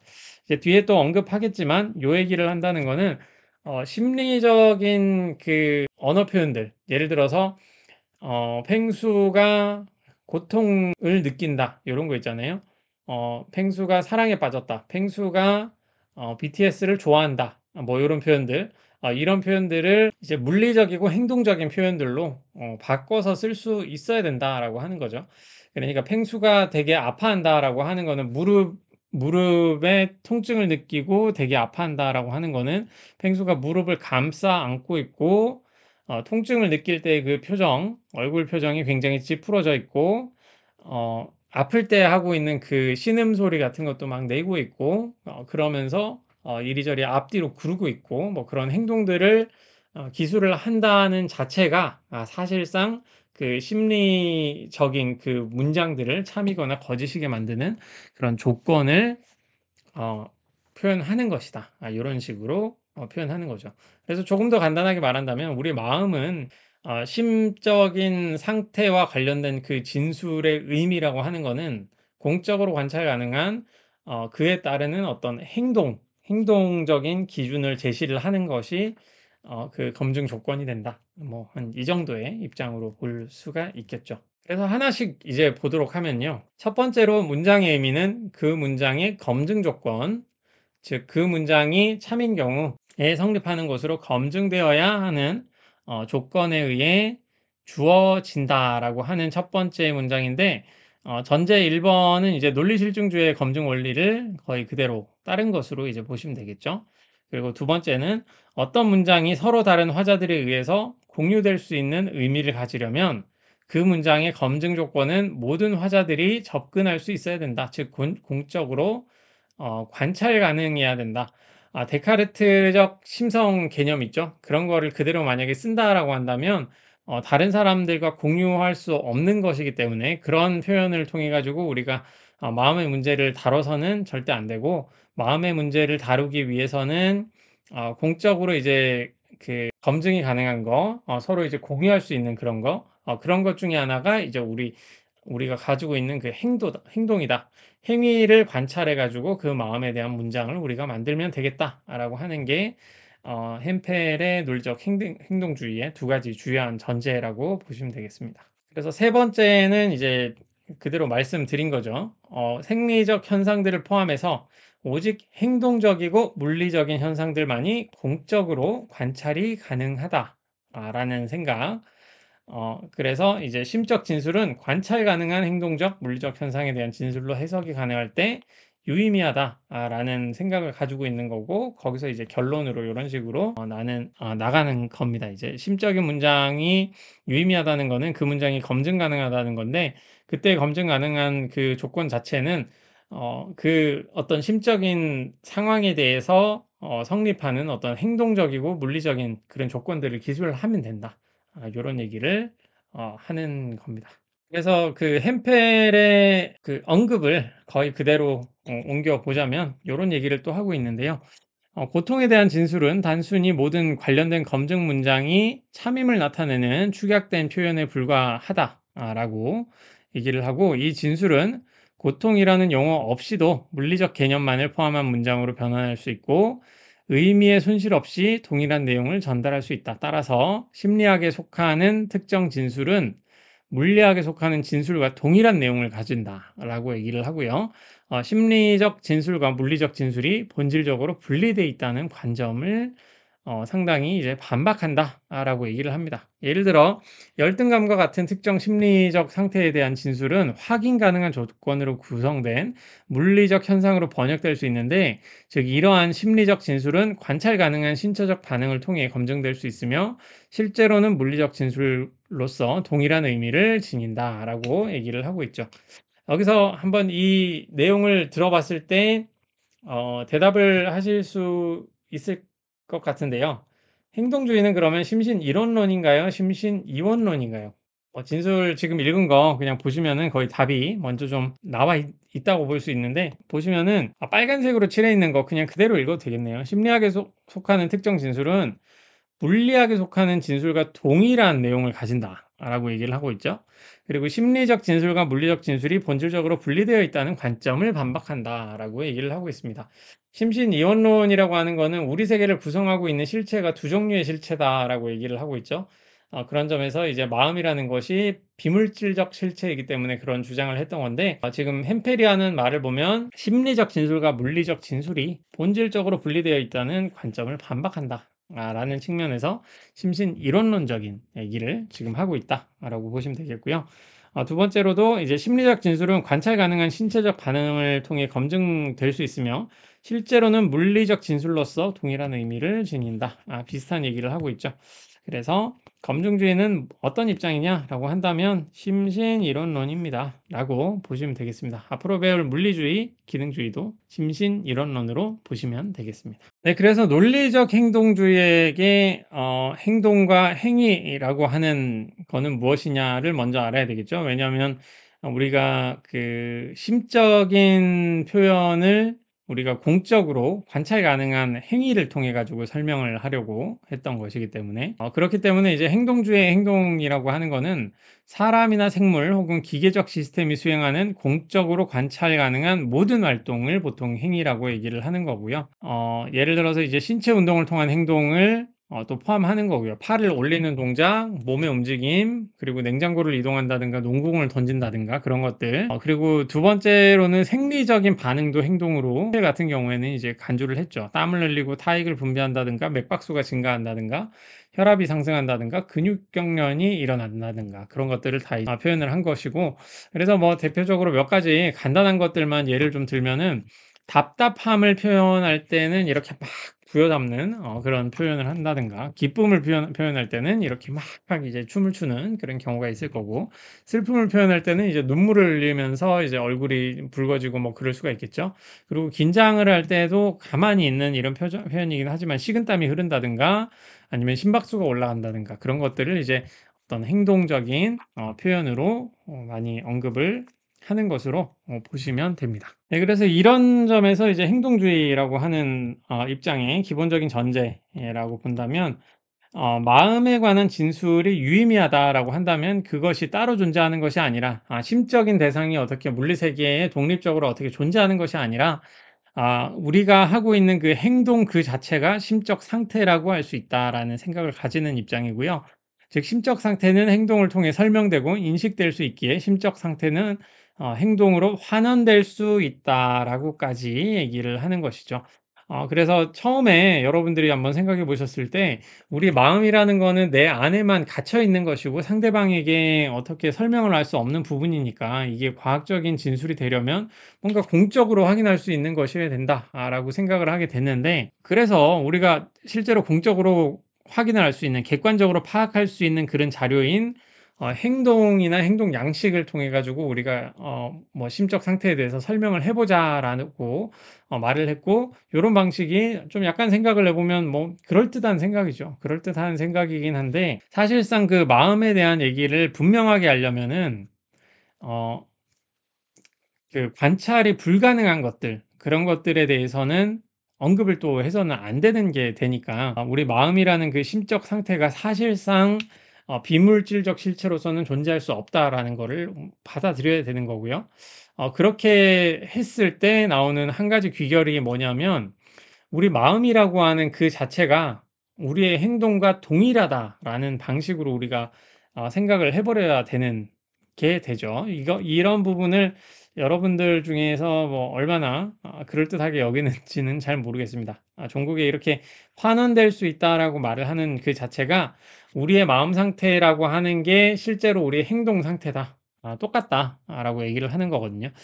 그래서 그런 부분이 약간 좀 어색하게 느껴지긴 하겠죠.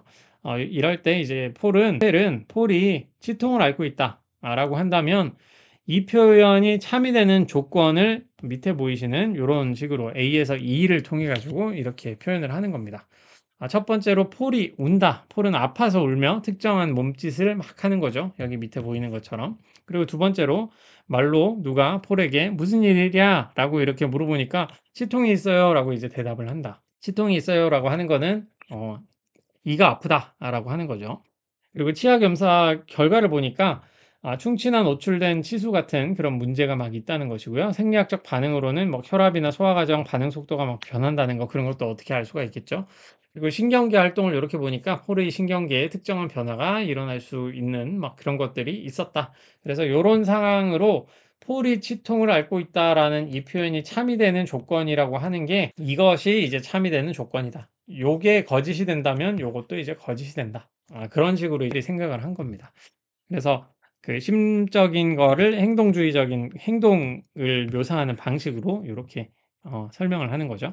그래서 이쯤에서 이제 초반에 말했던 심리학에도 행동주의가 있고 심리 철학에도 행동주의가 있는데, 그 차이를 약간 짚고 넘어가 보면요. 사실상 이제 심리학에서의 행동주의는 우리 마음의 본성에 대한 생각은 그렇게 하지는 않았던 거라고 볼 수 있죠. 이런 방법은 사실 심리학 뭐 지금 하고 있는 그 학문으로서의 심리학도 마찬가지라고도 볼 수 있습니다. 그래서 "도대체 마음의 본성이 무엇인가요?" 라고 하는 질문에 대해서는 약간 좀 접어두고 일종의 방법론적인 행동주의로 받아들이면서 관찰 가능한 행동만을 과학적 연구의 대상으로 삼고, 실제로 이제 내적인 정신 상태는 연구 대상에서 배제되는 것과 비슷한 거죠. 표면적으로 보이는 부분을 통해 가지고 보통 연구를 하는 건데 그래도 현대에 나온 현대 그 심리학적인 그런 방법들이 뭐 특히 신경생리학이나 이쪽으로 또 계속 발전을 하잖아요. 그렇게 했을 때 뭐 "이런 아이디어가 되게 이상하냐? 과학으로서의 그 심리학이나 신경생리학이나 이제 뇌공학이나 뭐 이쪽으로 왔을 때 좀 이상해 요즘에는 여러 가지가 섞여 있네요. 이상하냐?"라고 생각을 할 수도 있는데 실제 그 뇌파 측정 요런 것들도 이제는 객관적인 자료로 받아들여지는 상황이기 때문에 그 예전에 20 세기에 말한 그 행동주의적인 입장, 뭐 심리학에서 이게 뭐 또 다르게 규정을 하겠습니다만 그런 것과는 조금 다르지 않나 요런 생각도 약간은 하고 있고요. 그래서 뭐 이런 특징은 이제 정신 상태 대신에 행동과 환경적 자극 간의 관계만을 이제 분석을 한다는 거. 행동은 학습 및 환경적 조건에 의해 결정된다고 보는 것이고 심리학을 객관적이고 실험적인 과학으로 확립하라는 목적에서 이런 얘기를 했다. 그리고 조작적 조건화 같은 학습 이론이 주요한 연구 주제였다. 뭐 이 정도. 그래서 여기는 이제 관심이 없는 거죠. 내적 정신 상태에 대해서는. 물론 왓슨 같은 뭐 그런 사람들은 이제 사람을 바꿀 수 있다고 여겼던 건데 그런 게 이제 내적 정신 상태를 완전 바꿔버리면 사람을 바꾸는 그런 게 되는 거죠. 그게 본인도 잘 몰랐을 것 같습니다만 그런 연구 윤리가 없던 그런 시기이기 때문에 실제로 좀 나쁜 쪽으로 바뀌는 경우가 있긴 하지만 안 바뀌는 경우도 많죠. 상당히. 실제로 사람의 성격은 바뀌는 거 아니다. 뭐 이런 얘기도 좀 하고는 있고요. 사람은 고쳐 쓸 수 있는 게 아니다. 뭐 이렇게도 얘기하기 때문에 그거는 뭐 격가지로 하는 얘기고요. 심리 철학에서의 행동주의는 논리적 행동주의가 대표적인 입장이고 정신 상태를 관찰 가능한 행동적 특성으로 정의하라는 철학적인 입장입니다. 그러니까 심적인 그 내적 상태에 대해서 관심이 없는 게 아니라 내적 상태를 표출해 두는 행동과 이제 동일하다라고 보는 게 그게 바로 심적 상태다라고 보는 게 이 입장이죠. 행동이 곧 심적 상태다. 심적 상태가 곧 행동이다. 뭐 이런 식으로. 특정 정신 상태는 특정 행동적 특성으로 이제 환원 가능하다고 주장을 하는 거고 고통을 느낀다면 고통을 나타내는 행동이나 그 생리적인 반응으로 번역을 할 수 있다라고 하는 거죠. 그래서 내적 정신 상태가 관찰 가능한 행동에 관한 용어로 번역될 때 의미 있다고 여기는 거. 그래서 요런 점에서 좀 차이가 있다. 그 심리학에서 요런 거를 뭐 내적 정신 상태를 전혀 연구를 하지 않는다고 해 가지고 그게 잘못됐다 이런 뜻이 아닙니다. 수학에서도 2 더하기가 왜 4인지 그거 탐구 안 하잖아요. 그게 연구 주제가 아니라는 거예요. 그래서 심리학의 행동주의에서는 이 부분이 연구 주제가 아니다라고 하는 것이고 심리 철학에서는 이게 연구 주제인데 그 연구 주제인 심적인 내적 상태가 곧 행동이다라고 주장하는 게 논리적 행동주의다. 그런 차이점 좀 아셨으면 좋겠습니다. 예전에 질문이 있어가지고 이렇게 슬라이드로 좀 포함을 해놨었습니다. 그래서 다른 예시 하나로 보죠. 익숙한지는 모르겠습니다. 요즘에 그 슬램덩크라는 만화가 90년대에 유행했던 1990년대에 유행했던 만화기도 하고 이 중에 수업 들으시는 어떤 분들은 이 만화가 더 이상 연재되지 않는 그 이후에 태어나셨을 것 같긴 한데 최근에 뭐 넷플릭스나 아니면 뭐 네이버 웹툰에도 여기 좀 나오더라고요. 요즘에 어떻게 따가지고 판권이 이제 없어진 건 아닐 것 같은데 어 그래서 그 내용을 하나를 들어 가지고 행동주의로 환원할 때 어떻게 되는지 그걸 한번 보도록 하겠습니다. 그 만화에 보면 정대만이라는 캐릭터가 나오고요. 이 안 선생님이라는 분은 그 고등학교 농구부 감독님이고 이 정대만이라고 하는 요 사람이 나오는데 이 사람은 1 학년 때 중학교 때부터 뭐 농구 에이스고 1 학년 때에 여기가 북산고라고 나오거든요. 북산고에 좀 유망했던 사람이었는데 부상을 당하면서 조금 나쁜 길로 이제 빠지는 거죠. 이 사람이. 빠졌다가 3학년 돼 가지고 이제 다시 돌아오는 그런 모습인데 이때 이 스승을 안 선생님이라는 요 감독님을 다시 만나면서 "농구가 하고 싶어요."라고 또 얘기를 합니다. 이제 뭐 다리 다친 거 다 회복되고 "그동안 농구를 계속 안 해 왔지만 이제 다시 농구를 하고 싶다." 라고 하는 건데 여기에서 굉장히 복잡한 감정이겠죠. 슬프기도 하고 부끄럽기도 하고 뭐 그런 여러 가지 감정이 있을 겁니다. 그리고 절망적이기도 하고 다시 하고 싶기도 하고 희망도 보이기도 하고 굉장히 복잡한 감정일 텐데 이런 감정을 행동주의가 어떻게 표현을 할 수가 있을까? 행동주의는 이제 외적 행동으로 말을 하겠죠. 무릎을 꿇고 고개를 숙이며 그 타겟이 되는 문장은 요걸로 우선 보시면요. 정대만이 농구가 가고 싶어서 슬퍼하고 있다. 조금 더 복잡하면 어떻게 될지 모르겠습니다. 이게 복잡 미묘한 표정의 상황이긴 할 텐데 뭔가 부끄럽기도 할 거 아니에요. 존경하는 선생님한테 나의 망가진 모습을 보여준 순간이기도 하거든요. 그래서 이때 정대만이 "농구가 가고 싶어요."라고 "슬퍼하고 있다."라고 하는데 이때 외적 행동은 뭐 정대만이 무릎을 꿇고 고개를 숙이며 눈물을 흘리는 그런 상황. 뭐 특정한 몸짓이 또 있겠죠. 막 그런 것들이 있고, 그리고 언어적 표현으로서 정대만에게 누가 "왜 그래?"라고 하면은 사람들에게 이 "지금까지 불량하게 살아왔는데 사실은 농구가 정말 하고 싶었어요." 라고 뭐 말을 하면서 좀 뭔가 울먹이는 톤으로 이렇게 얘기를 한다든가, 신체를 관찰해 보니까 눈 주위가 이제 막 눈시울이 붉어지면서 막 눈물을 막 흘리고 있더라. 그리고 이제 호흡도 가팔라지고 뭐 입술도 파르르 떨리고 뭐 그런 것이 보인다든가, 생리적으로 이제 심박수 막 증가하고 있고 스트레스 관련 호르몬이 막 분비되고 있다든가, 신경계 활동에서는 뇌에서 감정 관련된 이런 영역이 막 활성화되고 있고, 운동 관련된 기억과 욕구를 담당하는 요런 부분이 활성화돼서 농구에 대한 열망을 막 반영한다든가, 뭐 요런 것들을 이제 표현을 좀 할 수가 있는 거죠. 행동주의 입장에서는 단순히 이제 "정대만이 농구가 하고 싶어 슬퍼하고 있다."라는 이 표현이 참이라는 뜻이, 요게 또 이제 참이 된다 라고, 그리고 이게 거짓이 된다면 요게 또 이제 거짓이 되는 그런 상황으로 바라보는 거죠.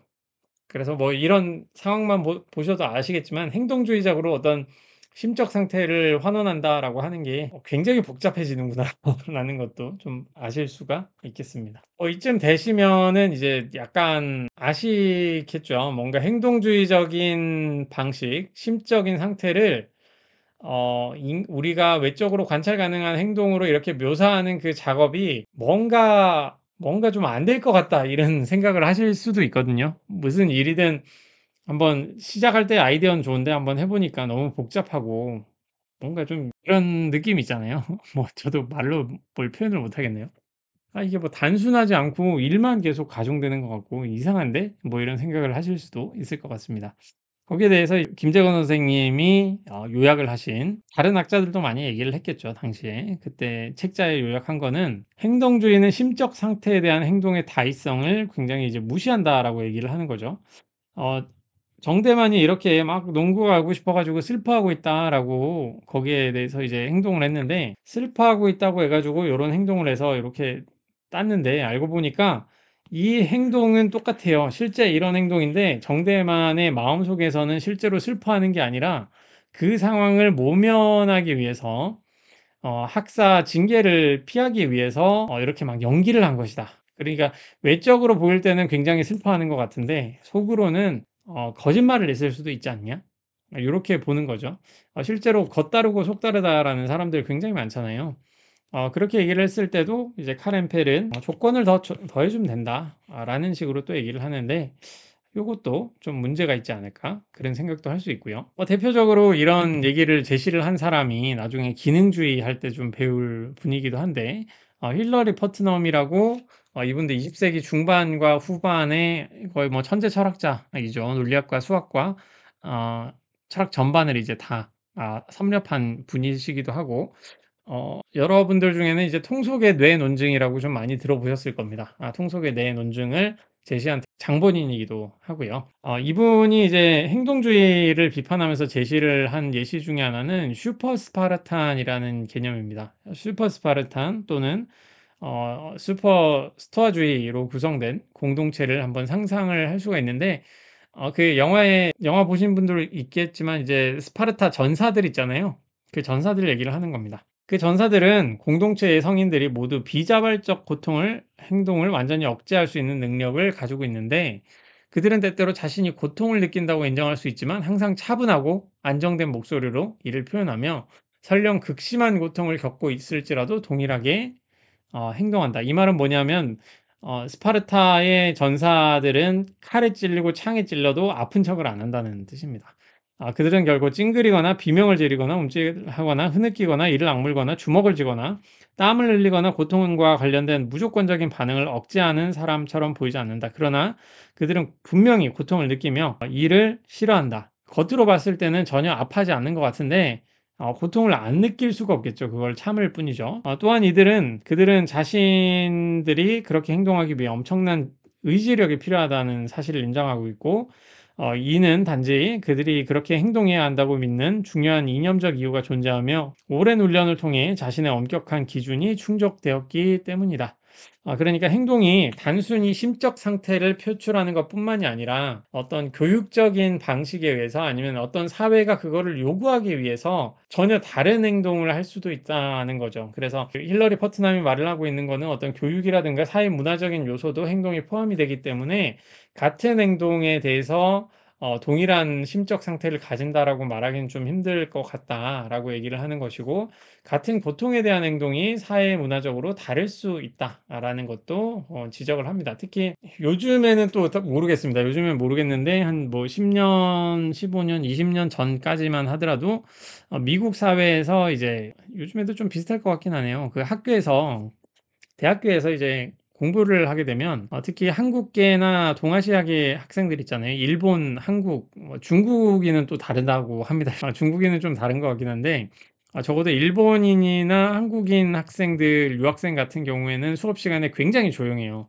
근데 미국 좀 약간 서구권 쪽 학생들 같은 경우에는 그 수업 시간에 아무 말도 안 하고 조용히 하고 있으면은 전혀 이해 못한 걸로 봐도 거의 무방하다고 하거든요. 그래서 교수님들이 약간 그 서구권 학생들을 보듯이 이제 한국계나 이제 일본 학생들을 보면서 저 학생들은 매 수업 시간 동안 질문도 안 하고 아무 말도 안 하고 조용히 있기 때문에 쟤네는 공부 못하는 애들이네.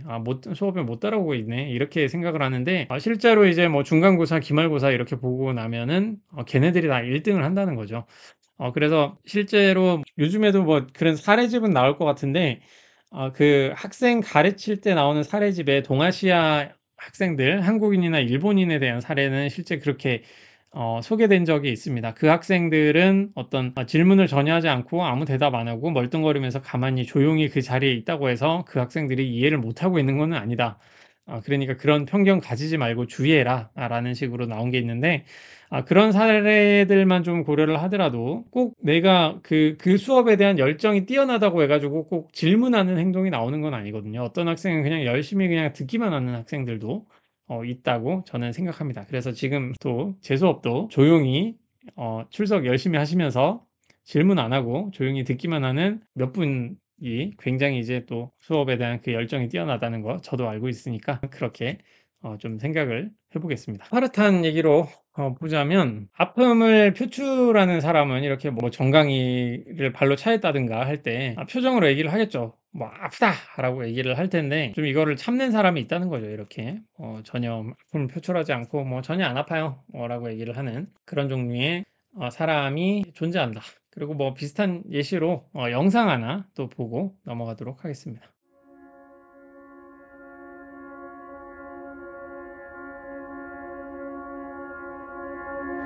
Oh wow, how you doing? You good? Oh, sorry, thank you. How you doing? God, it's exciting, isn't it?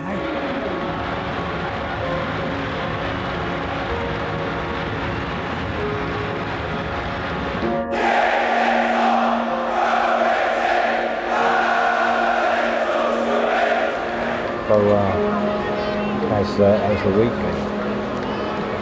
Okay. Yeah. Yeah.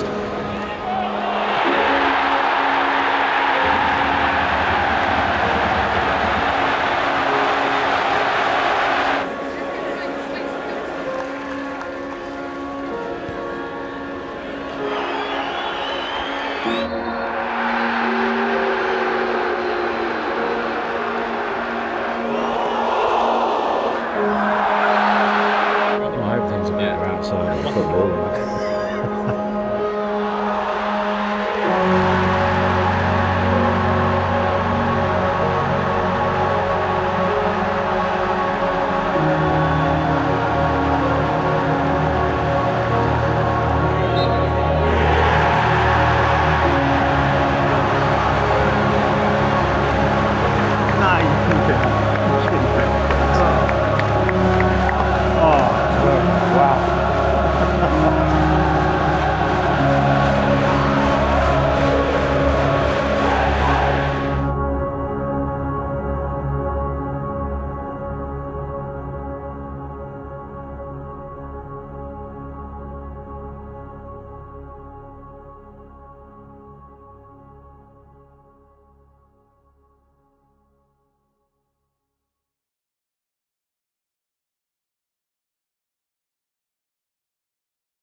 네, 우울증에 대한 대표적인 영상을 보여드린 건데요. 뭐 대표적으로 뭐 함부로 말할 수 없는 그런 사례이기도 하죠. 많은 사람들이 이제 우울증에 대해서 생각하고 있는 오해 중에 하나가 이름이 또 우울증이다 보니까 우울해하고 뭔가 슬퍼하고 눈물을 흘리는 것 같고 뭐 그런 상황에 있는 사람들이 우울증에 걸린 사람들이다. 라고 좀 많이 생각을 하는 거죠.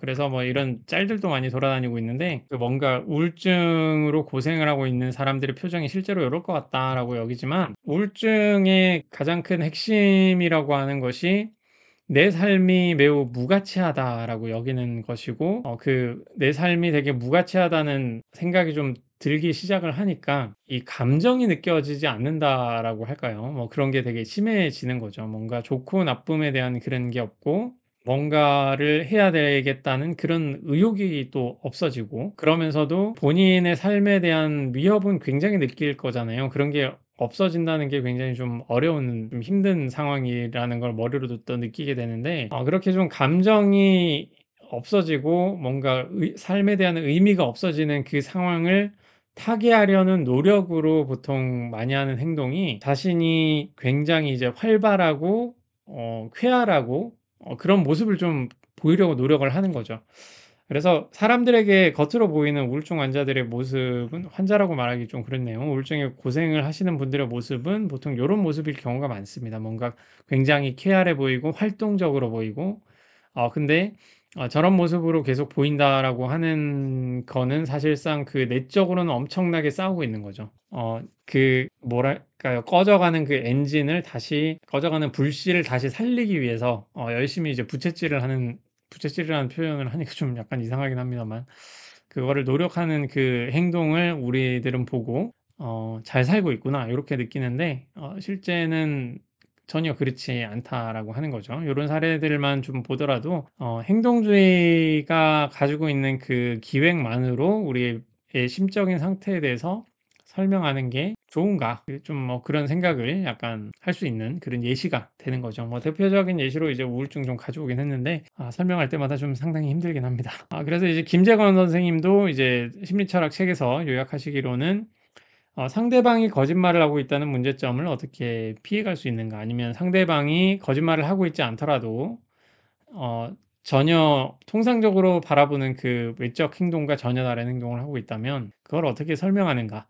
행동주의자들은 심적 상태를 행동 자체를 기술로 하여 설명해야 되는데 즉 고통이란 심적 상태는 고통스러워하는 행동으로 표현해야 되지만 이러한 고통이 항상 고통스러워하는 행동을 함축하는가? 라는 거죠. 이렇게 즐거워하는 모습을 우리는 보고 있지만 이들은 내적으로 굉장히 노력을 하고 있는 거죠. 그 상황에서 늪과 같은 그 마음의 비극으로부터 뛰쳐나오려고 노력하는 모습이 저런 모습인데 행동주의는 이런 부분을 설명을 못하는 것 같다 라는 거죠. 그리고 또 한 가지 이제 김재건 선생님이 좀 지적을 하면서 이제 요약을 했던 부분 중에 하나는 이게 햄펠이 이제 사실상 이렇게 보면 생리학적 반응이나 신경계 활동 이런 것들 있잖아요. 이런 거는 행동주의라는 이름으로 저거를 표현하는 게 맞나? 이런 생각이 들거든요. 실제로 그 햄펠에게 김재건 선생님이 배웠고 그로부터 이제 그 햄펠을 또 비판을 하면서 이렇게 또 나가는 거기도 한데 행동주의라고 할 때 폴은 치통을 앓고 있다라는 거를 행동으로서 이제 번역을 한다라고 하는데 통상적으로 우리가 말하고 있는 그 행동이라는 것을 생각을 하면 요런 게 이제 필요한가? 라는 거죠. 치아 검사 결과 생리학적 반응, 뭐 신경계 활동 요런 게 필요한 건가? 요게 행동이에요? 요렇게 물어보는 거죠. 그래서 김재건 선생님 같은 경우에는 요런 걸 이제 빼고 아예 물리주의로 가는 거죠. C신경 섬유 세포에 따른 걸로 이제 표현을 해야 된다. 그래서 행동주의라는 그 이름의 문제점을 지적한 것과도 비슷한데 A 말고는 행동주의에 적합하지 않은 것 같다라고 해서 내가 치통을 앓고 있음에 대해서 심적 상태를 인지하는데 치아 검사 결과나 생리적 반응 그리고 내 신경계의 특정 변화를 알 필요는 없다. 그런데 햄펠은 추가적 문장이 필요할 수 있다고 말했지만 뭐 이런 것들은 불필요해 보인다라고 얘기를 하는 겁니다. 기억이 정확한지 모르겠지만 그 햄펠 선생님이 김재건 선생님 보고 이제 철학 공부하자고 그렇게 학교로 불러서 이제 제자가 되고 크셨던 걸로 알고 있는데 역시 뛰어난 제자는 스승을 공격을 하죠. 이제 청출어람이라고 해가지고. 그래서 이렇게 행동주의의 문제점이 나오는 겁니다. 이렇게 간단하게 우리 수업에서만 보면은 딱 보니까 좀 이상한데 이렇게 여기겠지만 페레 행동주의는 당시에도 굉장히 큰 영향력이 있었던 그런 상황이고요. 그 행동주의라는 이름 자체, 이름의 문제라고 좀 보기는 힘들 수 있습니다만, 이런 부분이 이제 지적이 되면서 아예 물리주의로 넘어가는 단계에서 큰 역할을 하신 부분이고, 실제로 이 현장에서 뭐 논의를 요런 거를 좀 경험을 좀 해보시면 아시겠지만, 지나고 보면은 이게 당연한데 그 당시에는 참 이해하기가 힘든 것들이 상당히 많습니다. 그래서 요런 행동주의의 문제점 요런 식으로 발전을 하면서 다음 물리주의로 이제 넘어가는 그런 거를 또 볼 수가 있는 거고요. 그리고 행동주의가 가지고 있는 가장 큰 문제점이라고 한다면 철학에서 이제 언어 철학에서 특히 명제적 태도 문맥이라고 얘기를 하는데 프로포지셔널 애티튜드라고 해서 우리가 보통 쓰고 있는 문장들 중에 평서문 중에 이런 표현들 있잖아요. 나는 뭘 믿는다. 나는 어떤 거를 열망한다. 나는 확신을 가진다. 라고 하는 것들. 뭐 저는 그 기독신앙의 신이 존재한다고 믿습니다. 라고 말을 하는 사람과 저는 기독신앙의 신이 존재하지 않는다고 믿습니다. 라고 말하는 그 두 사람이 있다고 할 때 그 두 사람이 전혀 무표정하게 앞에서 이렇게 가만히 말을 하고 있다. 라고 한다면 본인의 믿음에 대해서 이렇게 담담하게 얘기를 하고 있을 때 이런 거는 우리가 관찰 가능한 어떤 행동이나 표출로서는 전혀 보이지가 않을 것 같거든요. 그리고 어떤 사람은 정말 뭐를 원할 수도 있잖아요. 나는 누구와 사귀기를 원한다. 특히 뭐 연애 20대 때는 연애 많이 하니까요. 요즘엔 연애를 안 하는 것 같기도 한데 정말 어떤 뭐 케이팝 스타가 나와가지고 팬이기 때문에 저 사람에게 어떤 팬 사인을 받기를 원하는 그런 열망을 가지고 있을 때도 그런 저 사람한테 사인 받고 싶어라고 얘기를 할 때 굉장히 이제 무표정하게 말하는 사람과 저 사람 굉장히 또 그런 무표정함으로 저 사람에게 사인 받고 싶지 않아라고 얘기를 하는 사람, 그 두 사람의 행동적인 차이가 전혀 보이지 않는 상황도 얼마든지 우리는 생각을 할 수가 있는 거죠. 그리고 마지막으로는 그 지향성이나 감각질이라고 하는 거 계속 얘기를 하고 있잖아요. 제가 가만히 있을 때 나는 내 앞에 빨강을 보고 있다 라고 하는 거를 행동으로 어떻게 설명을 할 수 있는가. 나는 내 앞에 파랑을 보고 있다와 나는 내 앞에 빨강을 보고 있다라고 하는 이 두 주장에 대해서 행동주의가 제대로 설명을 할 수 있는 그런 방안이 있는가. 거기에 대해서 물어보기 시작을 하면 행동주의는 참 좀 힘든 것 같다라고 또 얘기를 할 수가 있겠죠. 네, 그럼 마지막으로 정리하고 넘어가도록 하겠습니다. 이제 카렌 펠의 그 논리적 행동주의, 그 입장은 보통 그 검증주의자, 논리 실증주의, 논리 경험주의적인 입장을 그대로 가져왔다라고 보시면 되는 것이고, 그래서 이 입장은 과학적 진술이 적어도 원리상으로 그것의 참 혹은 거짓이 검증 가능해야 된다라는 입장이었고, 그래서 심리적 진술이 과학적 진술이자 의미 있는 진술이라면 그것은 무조건 검증 가능해야 된다라는 입장에서 출발을 했다라고 보시면 되겠고요. 그리고 그 데카르트적인 극장, 나의 마음에 대해서 주관적인 그 마음에 대해서 설명할 수 없는 그런 부분에 대한 문제점을 지적을 하면서 시작하는 것이기 때문에 문장의 의미는 그 문장의 검증 조건, 즉 그 문장이 참인 경우에 성립하는 것으로 검증되어야 하는 조건에 의해서 주어진다는 것을 주장을 했고, 그리고 그 검증 조건으로 쓰일 수 있는 그 요소들은 모두 서로 다른 화자들에 의해서 공유될 수 있어야 된다는 것을 주장했다는 거. 그리고 오직 행동적이고 물리적인 현상들만이 공적으로 관찰 가능하다라는 세 번째 전제, 이거를 가졌기 때문에 행동주의가 이제 진행이 되는 거죠. 이런 세 가지 아이디어만 보면 참 그럴듯하다라고 충분히 볼 수가 있는 거죠. 그래서 심리적 문장 자체를 이런 행동으로서 환원하는 그런 입장이 햄펠의 논리적 행동주의적인 입장이었다. 근데 뭐 한번 그 예시를 이렇게 한번 적기 시작을 하면 뭔가 조금씩 이제 문제가 발견되기 시작하게 됩니다. 그래서 뭐 폴이 운다라고 하는 게 우는 그 행동, 그리고 뭐 생리적인 그런 눈물이 나온다든가 뭐 그런 것들이 나올 수도 있는 것이고, 이렇게 이까지 이런 행동을 할 수 있다라는 거를 고려를 했던 것이고요. 여기에 대한 문제점이 이제 같은 행동을 하더라도 심적으로는 전혀 다른 상황일 수 있지 않는가, 그런 얘기가 있었고, 두 번째는 첫 번째 폴이 운다는 거, 저거 이외에는 행동주의란 이름으로 말하기에는 좀 불필요해 보인다는 거죠. 우리가 행동으로 심적인 상태를 환원한다고 했는데, 뭐 신경계 활동을 이렇게 본다든가 이런 거는 우리가 보통 활동을 검증하는 데 있어 가지고 행동을 검증하는 데 있어서 보는 거는 아니잖아요. 그래서 좀 과하다라는 생각을 좀 할 수 있는 거고, 세 번째로는 이제 명제적인 태도 문맥, 내가 뭔가를 믿는다, 욕구한다라고 하는 것들, 그런 것들은 좀 행동으로서 설명이 안 되는 거 아니냐. 특히 감각질에 대한 것들, 내가 빨강을 보고 있다, 파랑을 보고 있다, 이런 것이 행동으로서 설명이 실제로 되는 것이냐. 그러한 문제점을 좀 가지고 있는 게 행동주의였다, 라고까지 했습니다. 그럼 오늘은 여기까지 하고요. 다음 주부터는 또 이제 물리주의 들어가 보도록 하겠습니다. 지금까지 들어주셔서 정말 감사드립니다. 감사합니다.